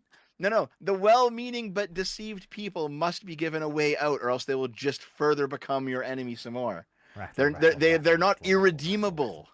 That's the sound of me raising the bridge, Dev. Once you go left, you're over the bridge. Someone in the chat says, Dev, hope is a strategy. SFO. Yes, it is. It literally is a strategy. It's in fact it is in fact the best one. If you have the truth on your side and you can talk to the reasonable people who have been bamboozled into opposing you, you can definitely move them. Absolutely. I've done it before. I've seen it happen. And in fact, people who think that this can't happen, you're probably just the other version of this. You're probably just like the right-wing version of the malicious lefties, because you know that it can happen, and you know that it'll happen to you too. You fucks. You're all going to be centrist whether you like it or not. Fire is the answer. Dev, when you get backstabbed in a few years' time, I'm going to remind you of this conversation. I've already been backstabbed many times. It's okay. And I will still remind you of this conversation. When Arch is proven to be right, he will be magnanimous. But he will brag about it, and he will rub it in your face. Right, those are the primary topics for today, so Super Chats, unless you have anything else you want to talk about. Dinner's ready at 7 o'clock. I've got 20 minutes. We can do Super Chats for a bit. Wow. Before I gotta go eat. Oh, eating hour again. Haven't you eaten already? Yep. Heresy's the question. Well, Naomi's making food tonight, so it's not to me. I gotta go when called. Drunk Atheist. There was a certain Austrian painter who had a youth club. Scouts are a hive of conformity that places men needing to be good fathers. Yeah, I can see that. Scouts are evil. Reject the evil. Marksman 117B. The showrunner who was fired was the writer who supported Cavill on The Witcher. While woke, the man keeps his politics out of his work. He managed to finish Season 2. It's in recording. Season 3 is doomed. So that's about the X-Men 97. Because yes, the writer was apparently woke as shit. And he was the guy who made everybody think that the show was going to be woke. And he was also fired. But it's come out later that he apparently supported Henry Cavill. So, I mean, that's the point, isn't it? I will give Dev one defensible position. If someone is woke, but they can keep their wokeness out of their writing, if they can keep them in a small, locked-off cupboard of shame somewhere, where they can be adequately ridiculed for their ridiculous beliefs, like people who love feet, basically. Those leftists, okay, sure, we can give you a small corner of the internet where you can be allowed to coexist with us. Just so long as you don't bring any feet pictures. Sean King, I missed the weekly sip because it was a day earlier. Now Arch gets my money. Well, Dev. Oh no! Yeah, I did the weekly sip today instead of tomorrow, because tomorrow I'm going on Metal Commander's channel to discuss Stellar Blade. Oh. You have no schedule. Yeah, what do you mean? Well, no, usually I do it on Sunday mornings, right? But it's the like invite TikTok Tuesday on Wednesday or Thursday or Saturday. Well, here's the thing. Usually I do weekly sips on Sunday morning, but the exact time of the invite is right when I do the sip, and I wanted to actually do the show, so I reschedule it a bit. That's okay though. You guys can see me on Metal Commander's channel tomorrow. I think Mauler's going to be there. I think Mark the Cyborg is going to be there, and we're gonna talk about Stellar Blade. Mark James says, Sony new tactic, mandate PSN accounts for all the games such as Ghost of Tsushima, Micro suck destroying half of gaming, and Snowy destroying the other half. Well, they did kill NTR Rush, and that's the only good thing. Mm-hmm. Zetaphile also says, speaking of Batman, Archly, check out The Batman. I think you like Ethan Bennett. The Batman. The Batman? Yeah, there is another version of Batman called The Batman. Anna Slope, I didn't enjoy the demonization of Mr. House, but the Fallout show seemed to receive relatively well. Plus was mostly good. I think Stitch said he liked it. It does very well amongst people who are not necessarily fans of Fallout. And it hasn't had very good ratings. Largely because there's nothing else like it on TV. There really isn't. Like there's nothing. There is nothing like it. Like a post-apocalyptic show like it. There's nothing like it on TV right now, so it's got to mark it 100% to itself. Yeah, I guess. I mean, it's been over a year since The Last of Us, right? Mm-hmm. Yeah. Art Force becomes a member. Thank you very much. Niche XCC 1900. Wasn't Sony going to buy Paramount? Were they? I don't know. I feel like Sony isn't in a position to buy anything, even though Paramount is probably not doing well either. Oh, God. Someone in the chat's like, why do you say these things about the Hi-Fi Rush game? I don't know the context. The context is that I like the game, so Arch wants to make fun of it. I also hate it, and it has NTR in it, which Dev likes. Mario Trujillo, my adventure with Superman does do a few things right, but the thing it gets wrong, or so bad it drowns out the good, people have zero goodwill left. Yeah, no, absolutely. Very little goodwill. Plus, again, you need to market towards the actual demographic now. Like, marketing something as woke is a very bad idea. TK says, Dev is a communist who should seek Canadian healthcare for obesity. Cruel, but accurate. He is a communist. So, Arch, you want to hear about the book that I'm currently reading? Is it by Mao?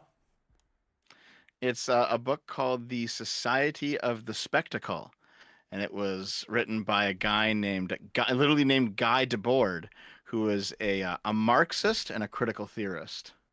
Sounds like your kind of literature, yeah. And he basically said that that he wrote this back in the 1960s, right?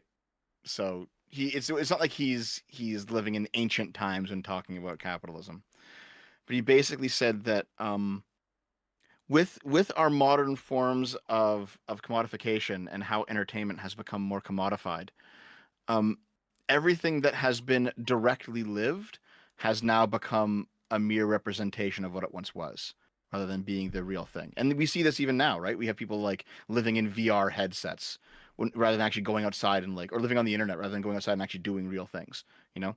And I think one of the quotes is the decline of being into having and then having into merely appearing. So we've become a society of spectacle where a spectacle used to be let's say a holiday, right? Like Christmas. You know, Christmas became a spectacle because of the various relationships that were within Christmas and what made it meaningful. But we lost the relationships, and now we just have only the spectacle, and then the spectacle kind of gains a life of its own. So now it's just spectacle for spectacle's sake with no actual meaning behind it, right? And so even though this guy is a fucking communist, obviously, and we don't need to agree with everything he has to say, I mean, he seems to be correct about this. You know, like if you look at all of our entertainment, you know, like Star Wars, great example. Star Wars, the emotional journey within Star Wars, you know, the hero's journey, how Luke grows up and actually has like a character arc, and what it says about our own lives, and that's all gone now. And now it's just the spectacle of Star Wars. The meaning's been stripped out, and now you just have lightsabers, and you just have stormtroopers, and you have very bad stories as a result of it, right? So, even though he's a commie, he's clearly correct about this, and it's probably worth looking into. I mean, that is true, but it's something we've known for quite a while, and we don't need a 1960s communist to tell us this. In fact, we should not have allowed him to be communist in the first place. Well, he was French, so they weren't going to stop him. There you go. Two parts of the same problem. Yeah, so someone in the chat says the meaning was stripped by communists. He says it's capitalism, right? And in some way, it probably was capitalism. If you have idiots who are in these companies who control these properties, and they're just like, how can we maximize profit out of them? And they start putting out nonsense, hoping like there's no soul there, but they're following a formula that they think has worked before. It's not motivated by communism. But then communism became the formula. In some way, yeah. Zero Firewater, the Harley Quinn show, Dev's favorite show, did Kite Man dirty, and he outside of the Joker were the only reason worth watching, and he outside of the Joker were the only reason worth watching. They did do Kite Man bad. They really did. My sympathy is for Kite Man, even though the Kite Man also is dumb and retarded, and I think they're giving him a spin-off show, which I imagine is going to be equally awful. I do need to do a video on the Harley Quinn show, though, on Nora Fries in particular. She reminds me a lot of a certain Frenchman who ruined things way back when. Marquis Dussard. He's not a communist, so I'm sure you haven't read him, Dev, but... Name's familiar. I gotta think about it. Yeah, he's not a communist, so I wouldn't expect. Was he... Okay, no. I remember this guy, yeah. Searching communist database. No, I was searching Wikipedia just to see if I remember who this was. Yeah, no, I get it. He was like the fucking like crazy sex guy. Oh yeah, he was so much more Yeah. than merely crazy sex guy too. Like crazy sex guy is his first name. There's oh god. You know, he was the first true leftist, essentially. Okay, no Bob in the chat says there it is. He blames capitalism. Hold on. Have you not watched Arch or V in the past, say, 6 months? V more than Arch, to be fair, but you guys have both laid the a lot of these problems at the feet of capitalism before. I like V is out here. He's talking about like big corporations all the fucking time. V is more of a communist than I am, for fuck's sake. I don't know about that ever. I don't know. Absolutely. No. I've seen V come out with like pro-Palestine takes, pro-Ukraine takes. He's talking about the evils of like big business. He's talking about all this greed, and he's talking about like how the government like he has all the same takes as a communist.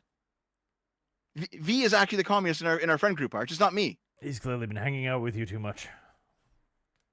We're gonna have to re-educate him.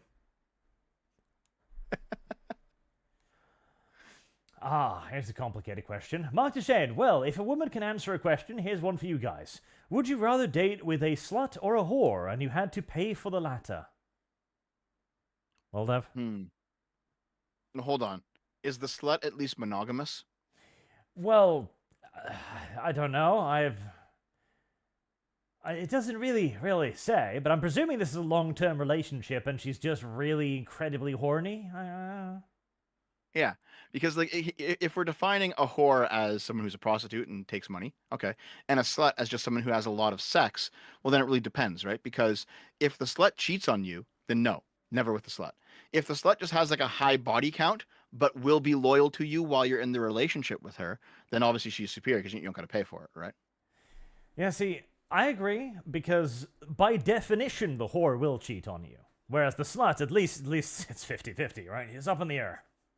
Yep. Yeah, no, definitely the slut, obviously. That one actually not that hard. My shame, Dick Tracy needs to make a return and make it modern day. It'll probably just be gay or trans at that point. Zedify was a Oh my god. Realistically, Just real quick, over the fucking like capitalism, communism, corporatism thing, the chat has completely devolved to Sitch's law now, where 90% of the conversation is just about differences in meanings of words. God, there's a different. God. Okay, sorry, Arch. Continue. I'm getting fucking one guide by everyone somehow. you're getting aggressed upon by chat again. Maybe if you treat chat nicely, they wouldn't hurt you so much. Nah, their retardation would always hurt. Dev, realistically, Flash would have murdered all of them instantly. They only survived due to plot, since all of them, including Batman, could easily murder them. Also, Fat Amanda Waller is only Amanda Waller. I mean, yeah, that is the problem. They, as you said, they demonstrate that the Flash is dangerous, and they proceed to kill the Flash. Like, okay. Yeah, so basically what they do is Wonder Woman is uncontrolled and running around opposing them, and they just view the Suicide Squad basically as street urchins. So they even ignore them when they're in the scene. Like they're just completely ignored and considered to be inconsequential, which then gives them enough time to, build a device that will counteract each of their powers, which is what they do. That's how they justify it, yeah. As it final to Dev, you are literally retarded. Everyone knew this about Keffels. Also, Keffels is one of the reasons why Kiwi Farms got dropped by Cloudflare. Here's the thing. You didn't know this about Keffels until Keffels came out about 4 or 5 months ago in a stream admitting all of this and showing a bunch of receipts that she thought would bolster her case against her ex, which it did, but also inadvertently proved that she was lying about Kiwi Farms, right? You didn't have this evidence until she gave it to you.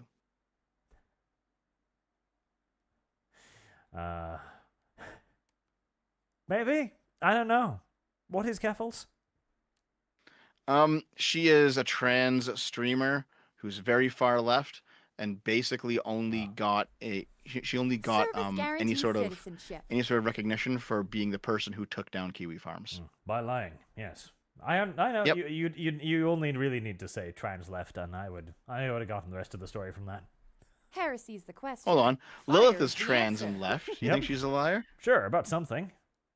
We just haven't noticed yet. Oh. Marksman 117B. Sony has realized that Xbox's long game has always been PC, calls Microsoft. Sony is now panicking as their PC presence will be through Microsoft. Dun dun dun.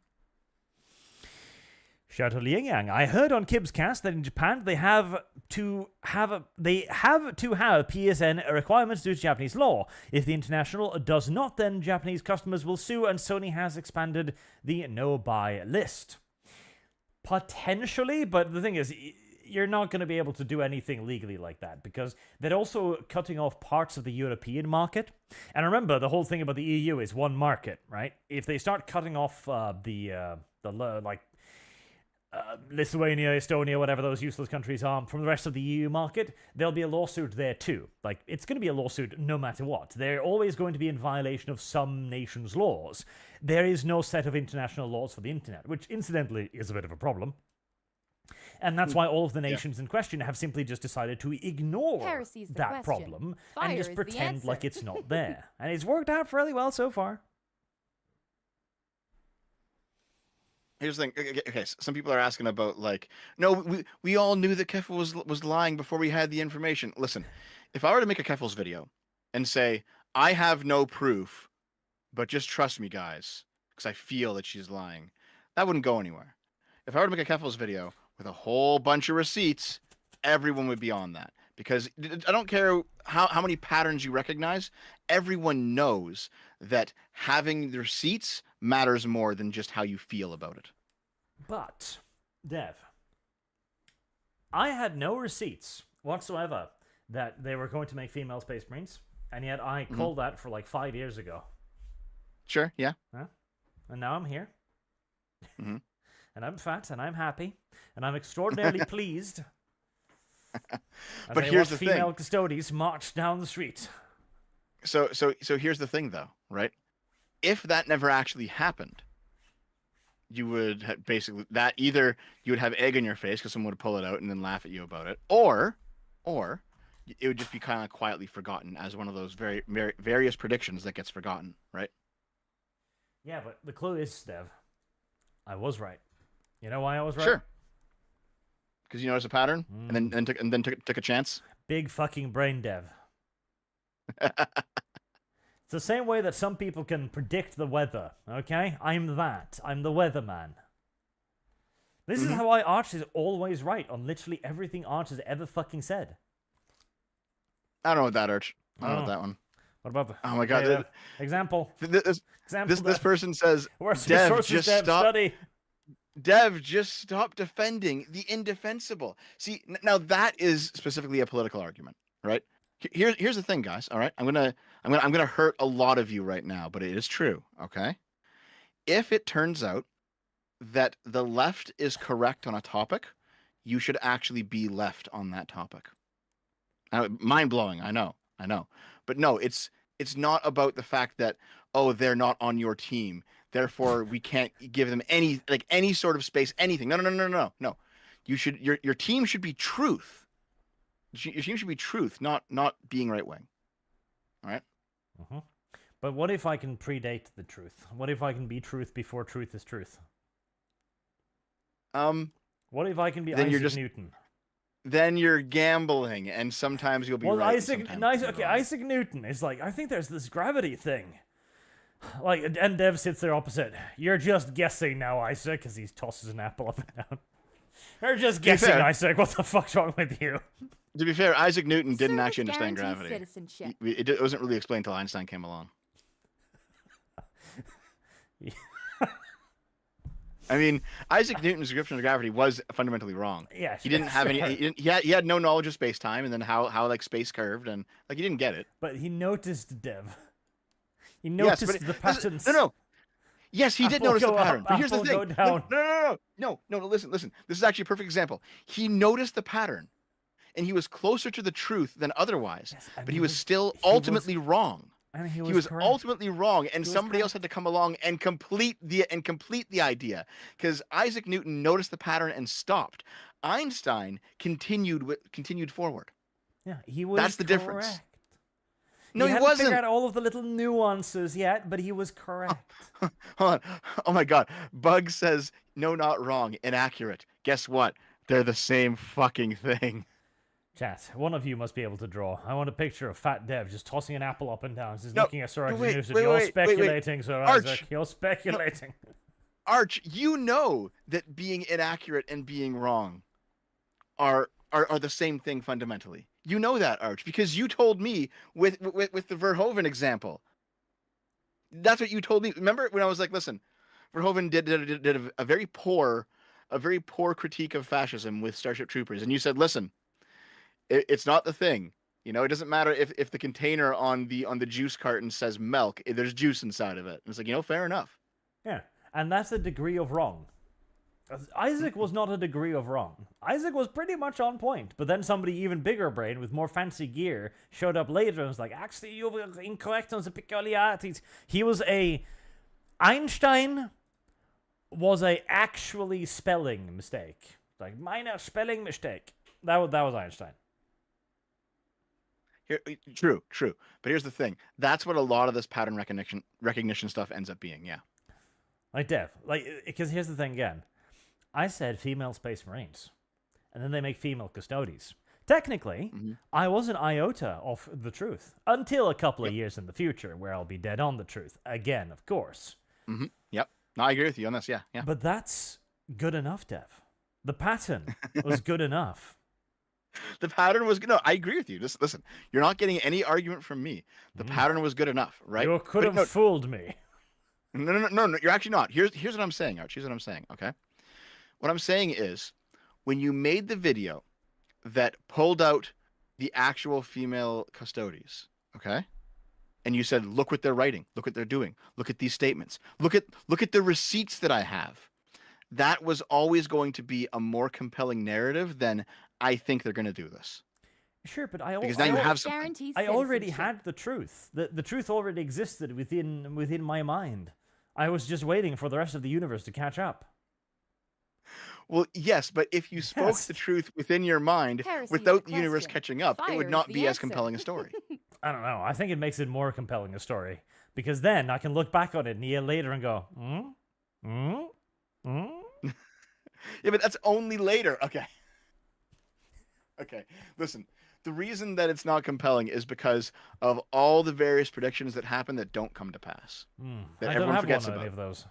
I'm sure you do. Everyone has one of those, yeah. Find one. Here. Give me a source. Here, hold on. It wasn't you, Arch. It wasn't you, right? It wasn't you. So I'm not pinning this on you. But there are people out there, like the COVID lockdown was a great example, right? I saw people saying that we were going to be locked down for the rest of our lives. All right? Now that was a prediction that was wrong. And we all know it was wrong. And it was retarded to make that prediction. However, we don't go back and be like, well, that was stupid. I mean, I do, because I'm intellectually honest. But everyone who made that prediction, they're all very quiet now. They're not talking about what they said 3 years ago, right? So this is what I mean, is that it's very easy to make a prediction, and then it comes true, and then, be like V and be like, how did I know? However, no one ever remembers when they were incorrect. And in fact, whenever someone brings up, hey, you were wrong about this, they just kind of shrug their shoulders. They're just like, oh. I don't know, Dev. I'm still waiting for that peer-reviewed paper of yours. Okay, I'll do one. Sean King, I just got my nephew into Warhammer, now GW's going woke. I don't want to boycott, as I know people who run the local Warhammer shop. Well, if you know where they live, there are other ways. Sven Algren, they need to read Snow Crash, in that the mob basically took over pizza delivery, and their couriers basically use tanks on wheels, just add drones. Well, there you go. Podviskoy, Arch, how do I join your Discord? Is it even public? No. But if you ask me for a Discord link, I might give you one. Raven's been a member for 4 months. Hail Archley, love your voice over on the coffin. Also, Ghost of Tsushima, new topic with PSN accounts on Steam. Yep, we did touch upon that. Sony will not surrender. Sony will come back, and it will affect Helldivers eventually. Just gonna need to be a little bit less popular first. Mercenaries 21, Dev, did you see Razorfist's video on ballots on BitChute or Ramble yet because of how information it is he had to be yeeted or else. I didn't even So here's the thing. video on it. You cut out during that super chat for me, but I remember exactly what that super chat was. It was asking if I'd seen Razorfist's video on the ballot thing, right? From last week. Yep. Yeah, I still can't find it. If you guys have a link for it, drop it off with me or Arch and I'll take a look at it, okay? I couldn't find it, unfortunately. Sujad, The Island with Bear Grylls, Man vs. Woman season on YouTube. It's hilarious how badly the women do. Fascinating case study for male superiority. Now, that one's actually interesting because, yes, the first season, yes, it was. It was a studied example of how poorly women do in a survival environment. And the crew had to give them all kinds of special benefits. But I will point out, there hasn't been a season like that since where this has been brought up. Now, I don't know if that's just because nobody's covered it, or because if women started doing better on the show after that, like they got brought on smarter people or something.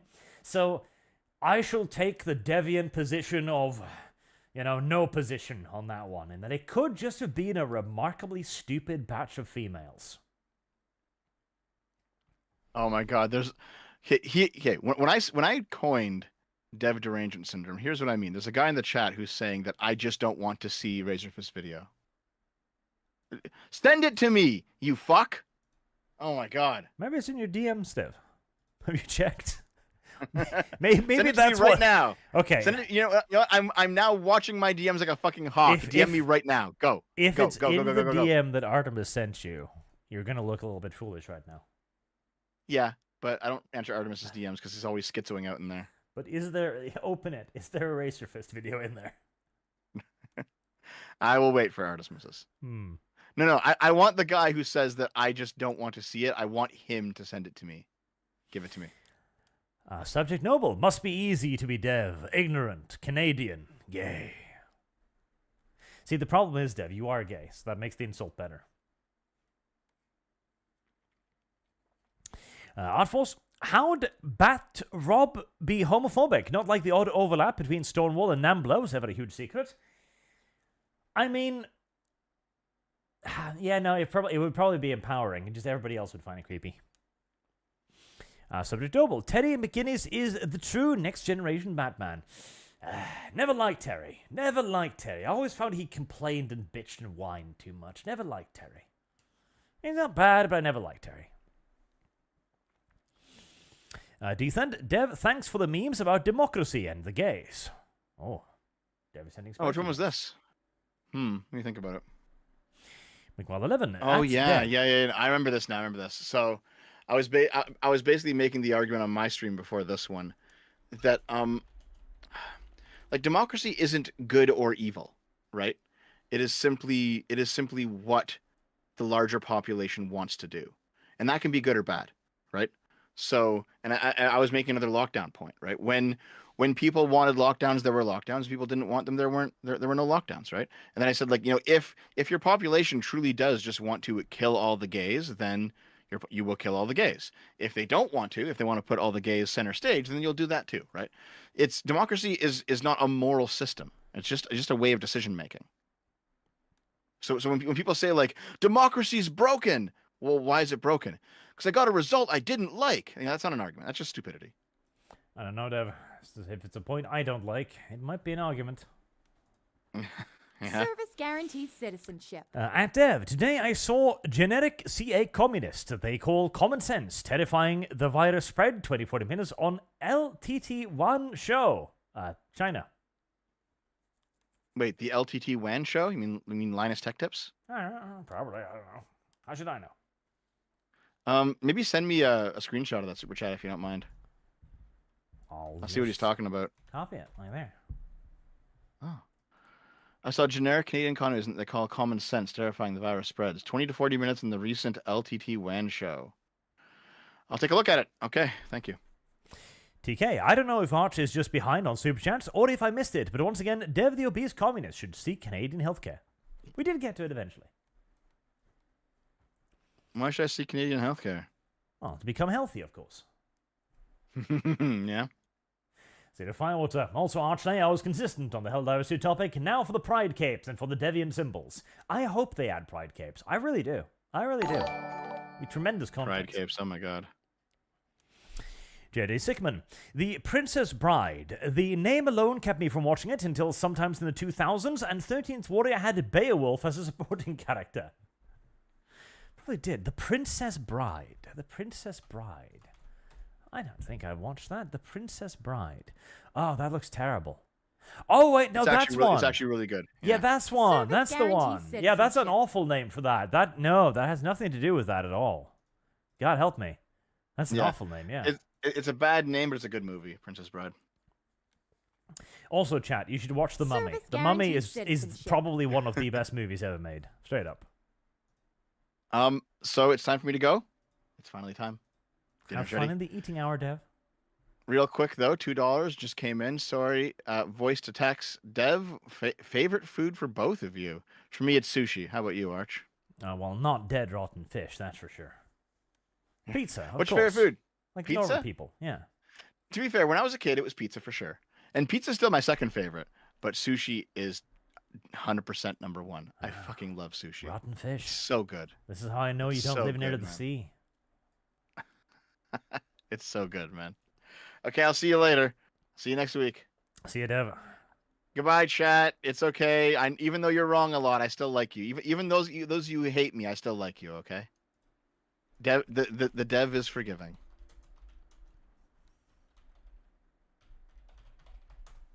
There we go. Chat, let's see if you're right or wrong on the sushi question. Not Alfarius, Dev, this is a bit late, but Poison Ivy didn't really mellow out IRC. Her only appearance in Just League is an old timeline version who was lobotomized by that world Superman along with the rest of the Arkham inmates. Well, that's one way to mellow her out, alright? Lobotomy, the best way to fix women. Johnson Showalter, Arch, have you read any of Glenn Cook besides The Black Company? The Starfish's book are great sci-fi, and The Instrumentalists of the Night is my favorite fantasy series. Very addictive reads. Sadly, I have not, no. Honestly, these days I only read serious books, history and shit. That's about all I read now. Trucking Joe, funny, haha, involving the Boy Scouts. Google Dietrich Kattemann versus Radolf School District. I see. Teacher fired for Hitler at Mark Sue School. That is funny, haha. A German-born substitute teacher is suing to get his job back, charging that school district violence right free speech for firing from comparing Hitler Youth to the Boy Scouts. I mean, he's not wrong. I mean, he's wrong perhaps in the longer view of it, but he's not entirely incorrect. TK. If it were just incompetence or chance, then it would break our way every once in a while. That's true as well. And to be fair, sometimes it does. But yes, it is. There, I agree with Dev. It's a little bit of everything. It is incompetence and malice, but it is largely malice, majoritively malice. And thus, that allows us to call it all malice. The Dr. Topo, I hate to say this, but for this once, you're right. Dev is rarely right, but it happens. TK, in my freezer is the last batch of cookies my mum made me. I can't eat them because I took one bite, then bought like a bitch. Well, you have to keep them in there forever until they just turn into freezer bite little muffins that's just covered with frost. Or, better yet, dip them in like plastic. That way you can have them in like a plate, like you can put them in like a little frame, and you can hang them on your wall. Do it! No, that's brilliant. Do that. Hang the cookies on the wall, like in a plastic frame. That'll be a fantastic story to tell other people. Yes, do that. Subject Noble, speak softly with a big pointy fire stick. Yes, that is how customers should act. Rasmus 0211, another shiny gold coin for the Starboy. Hi, Dev. Thank you very much. I remember when our princess used to fuck stable boys. That was a whole thing in the Norwegian royal household. Look, reason for all that PlayStation Network shit is SII spend. God-awful amount of in-game AI moderation. They need to have it running. If not, they will be axed. PlayStation Network ad accounts is needed due to EU law and how data is treated. That sounds reasonable. I don't know enough about it to say anything, but that sounds reasonable. I'm noticing a pattern. Mike Wild 11, Dev only cared, but entertain us. Dance. Dance monkey. He does. He's easy to trigger. Dev responds to chat when chat pokes at Dev. Artforce, ginger race swapped, that's called dyslexia. I tell you also, having rewatched the old animated shows now, there are redheads everywhere. It's almost as if back in the day we viewed girls with red hair as incredibly sexy and exotic or something, and so they're all over the place. Whereas now, of course, they can't be found anywhere. Really, really interesting how redheads were supposed to be hot and sexy back in the day, and now none of them. No one. In fact, generally speaking, the standard of attractiveness across almost all of the characters is pretty much a flat line universal. Like, they're all hot. From the villains to the heroes. Weird. And yet they still had in a decent amount of variety as well. Sajad noticing 6 million cookies, but could they have enough coal for 6 million cookies? Noli, Arch, after hearing the Paper Mario story, I am convinced carrots are treats, given for excellent behavior, not for expected correction of a foul-up. Wield the stick, for it is a fine stick.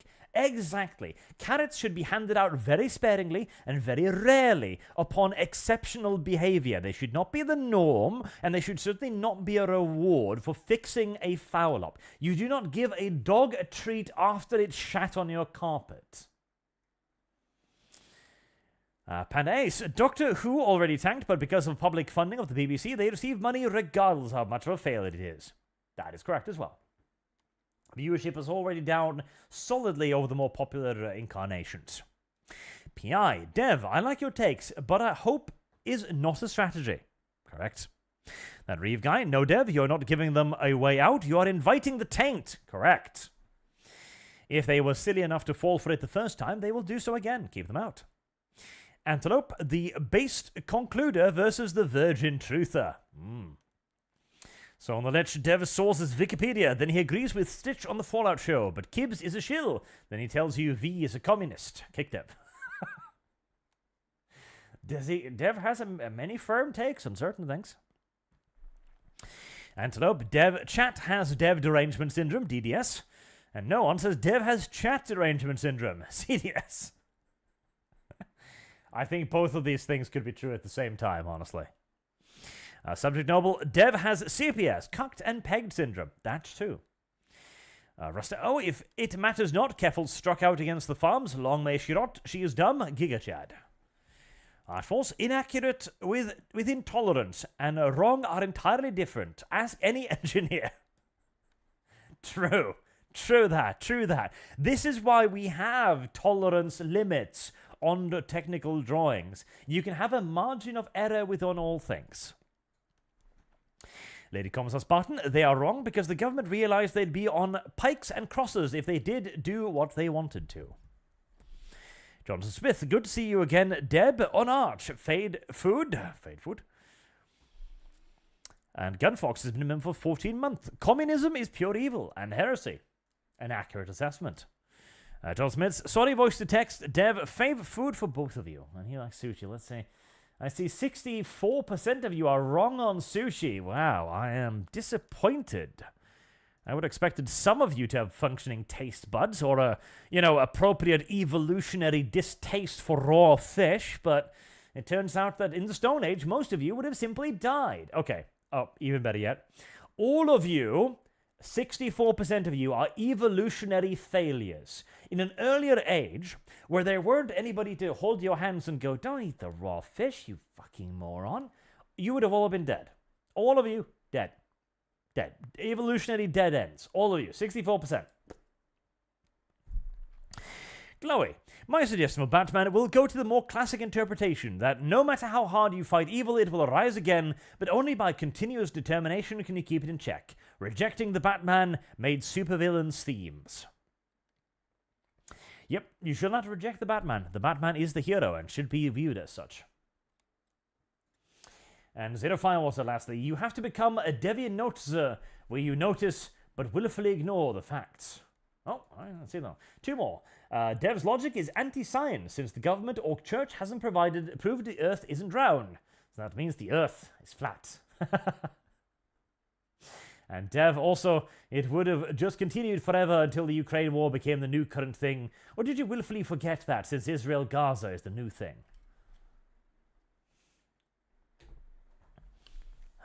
Chat doubles down. There's nothing manlier than eating raw animals. You're all dead, chat. You're all dead. You've all passed away from eating rotten meat that you found lying on the ground. And you bend down and go, oh, sushi. My God, chat. My God. I figured a bunch of you were challenged in the IQ department, but for the percentage to be this large... Truly. Disappointing, chat. Disappointing. Well, at least I've talked 1% of you out of it, and we're down to 63% now. Okay. Still higher than I would liked. Only 37% of you would have survived the Dark Ages. Oh well, you know, cleaning the gene pool. One piece of rotten fish at a time. Until next time, chat. Thank you very much for watching. Thank you for your generous donations. Now, go find something rotten to eat outside. Oh, Jonathan Smith, I like sushi art, and yes, I had a failure to thrive as a baby, so yeah, I'm evolutionarily wrong. And a side note, I like the dynamic between you and Dev. I like it too. I enjoy having Dev here, mostly because he can very rarely present a decent counter-argument to me. It usually ends up with me sitting there giggling at him while he takes it seriously. Even when I am wrong, I simply become the meme. I realize you cannot win here. There's no victory here. I realize I was wrong 2 hours ago. Now I'm just trying to make you mad. That is Arch and Dev. And thank you for your generous donations, because I forgot if I said that, because it's been 5 seconds since I said it. Have a good night.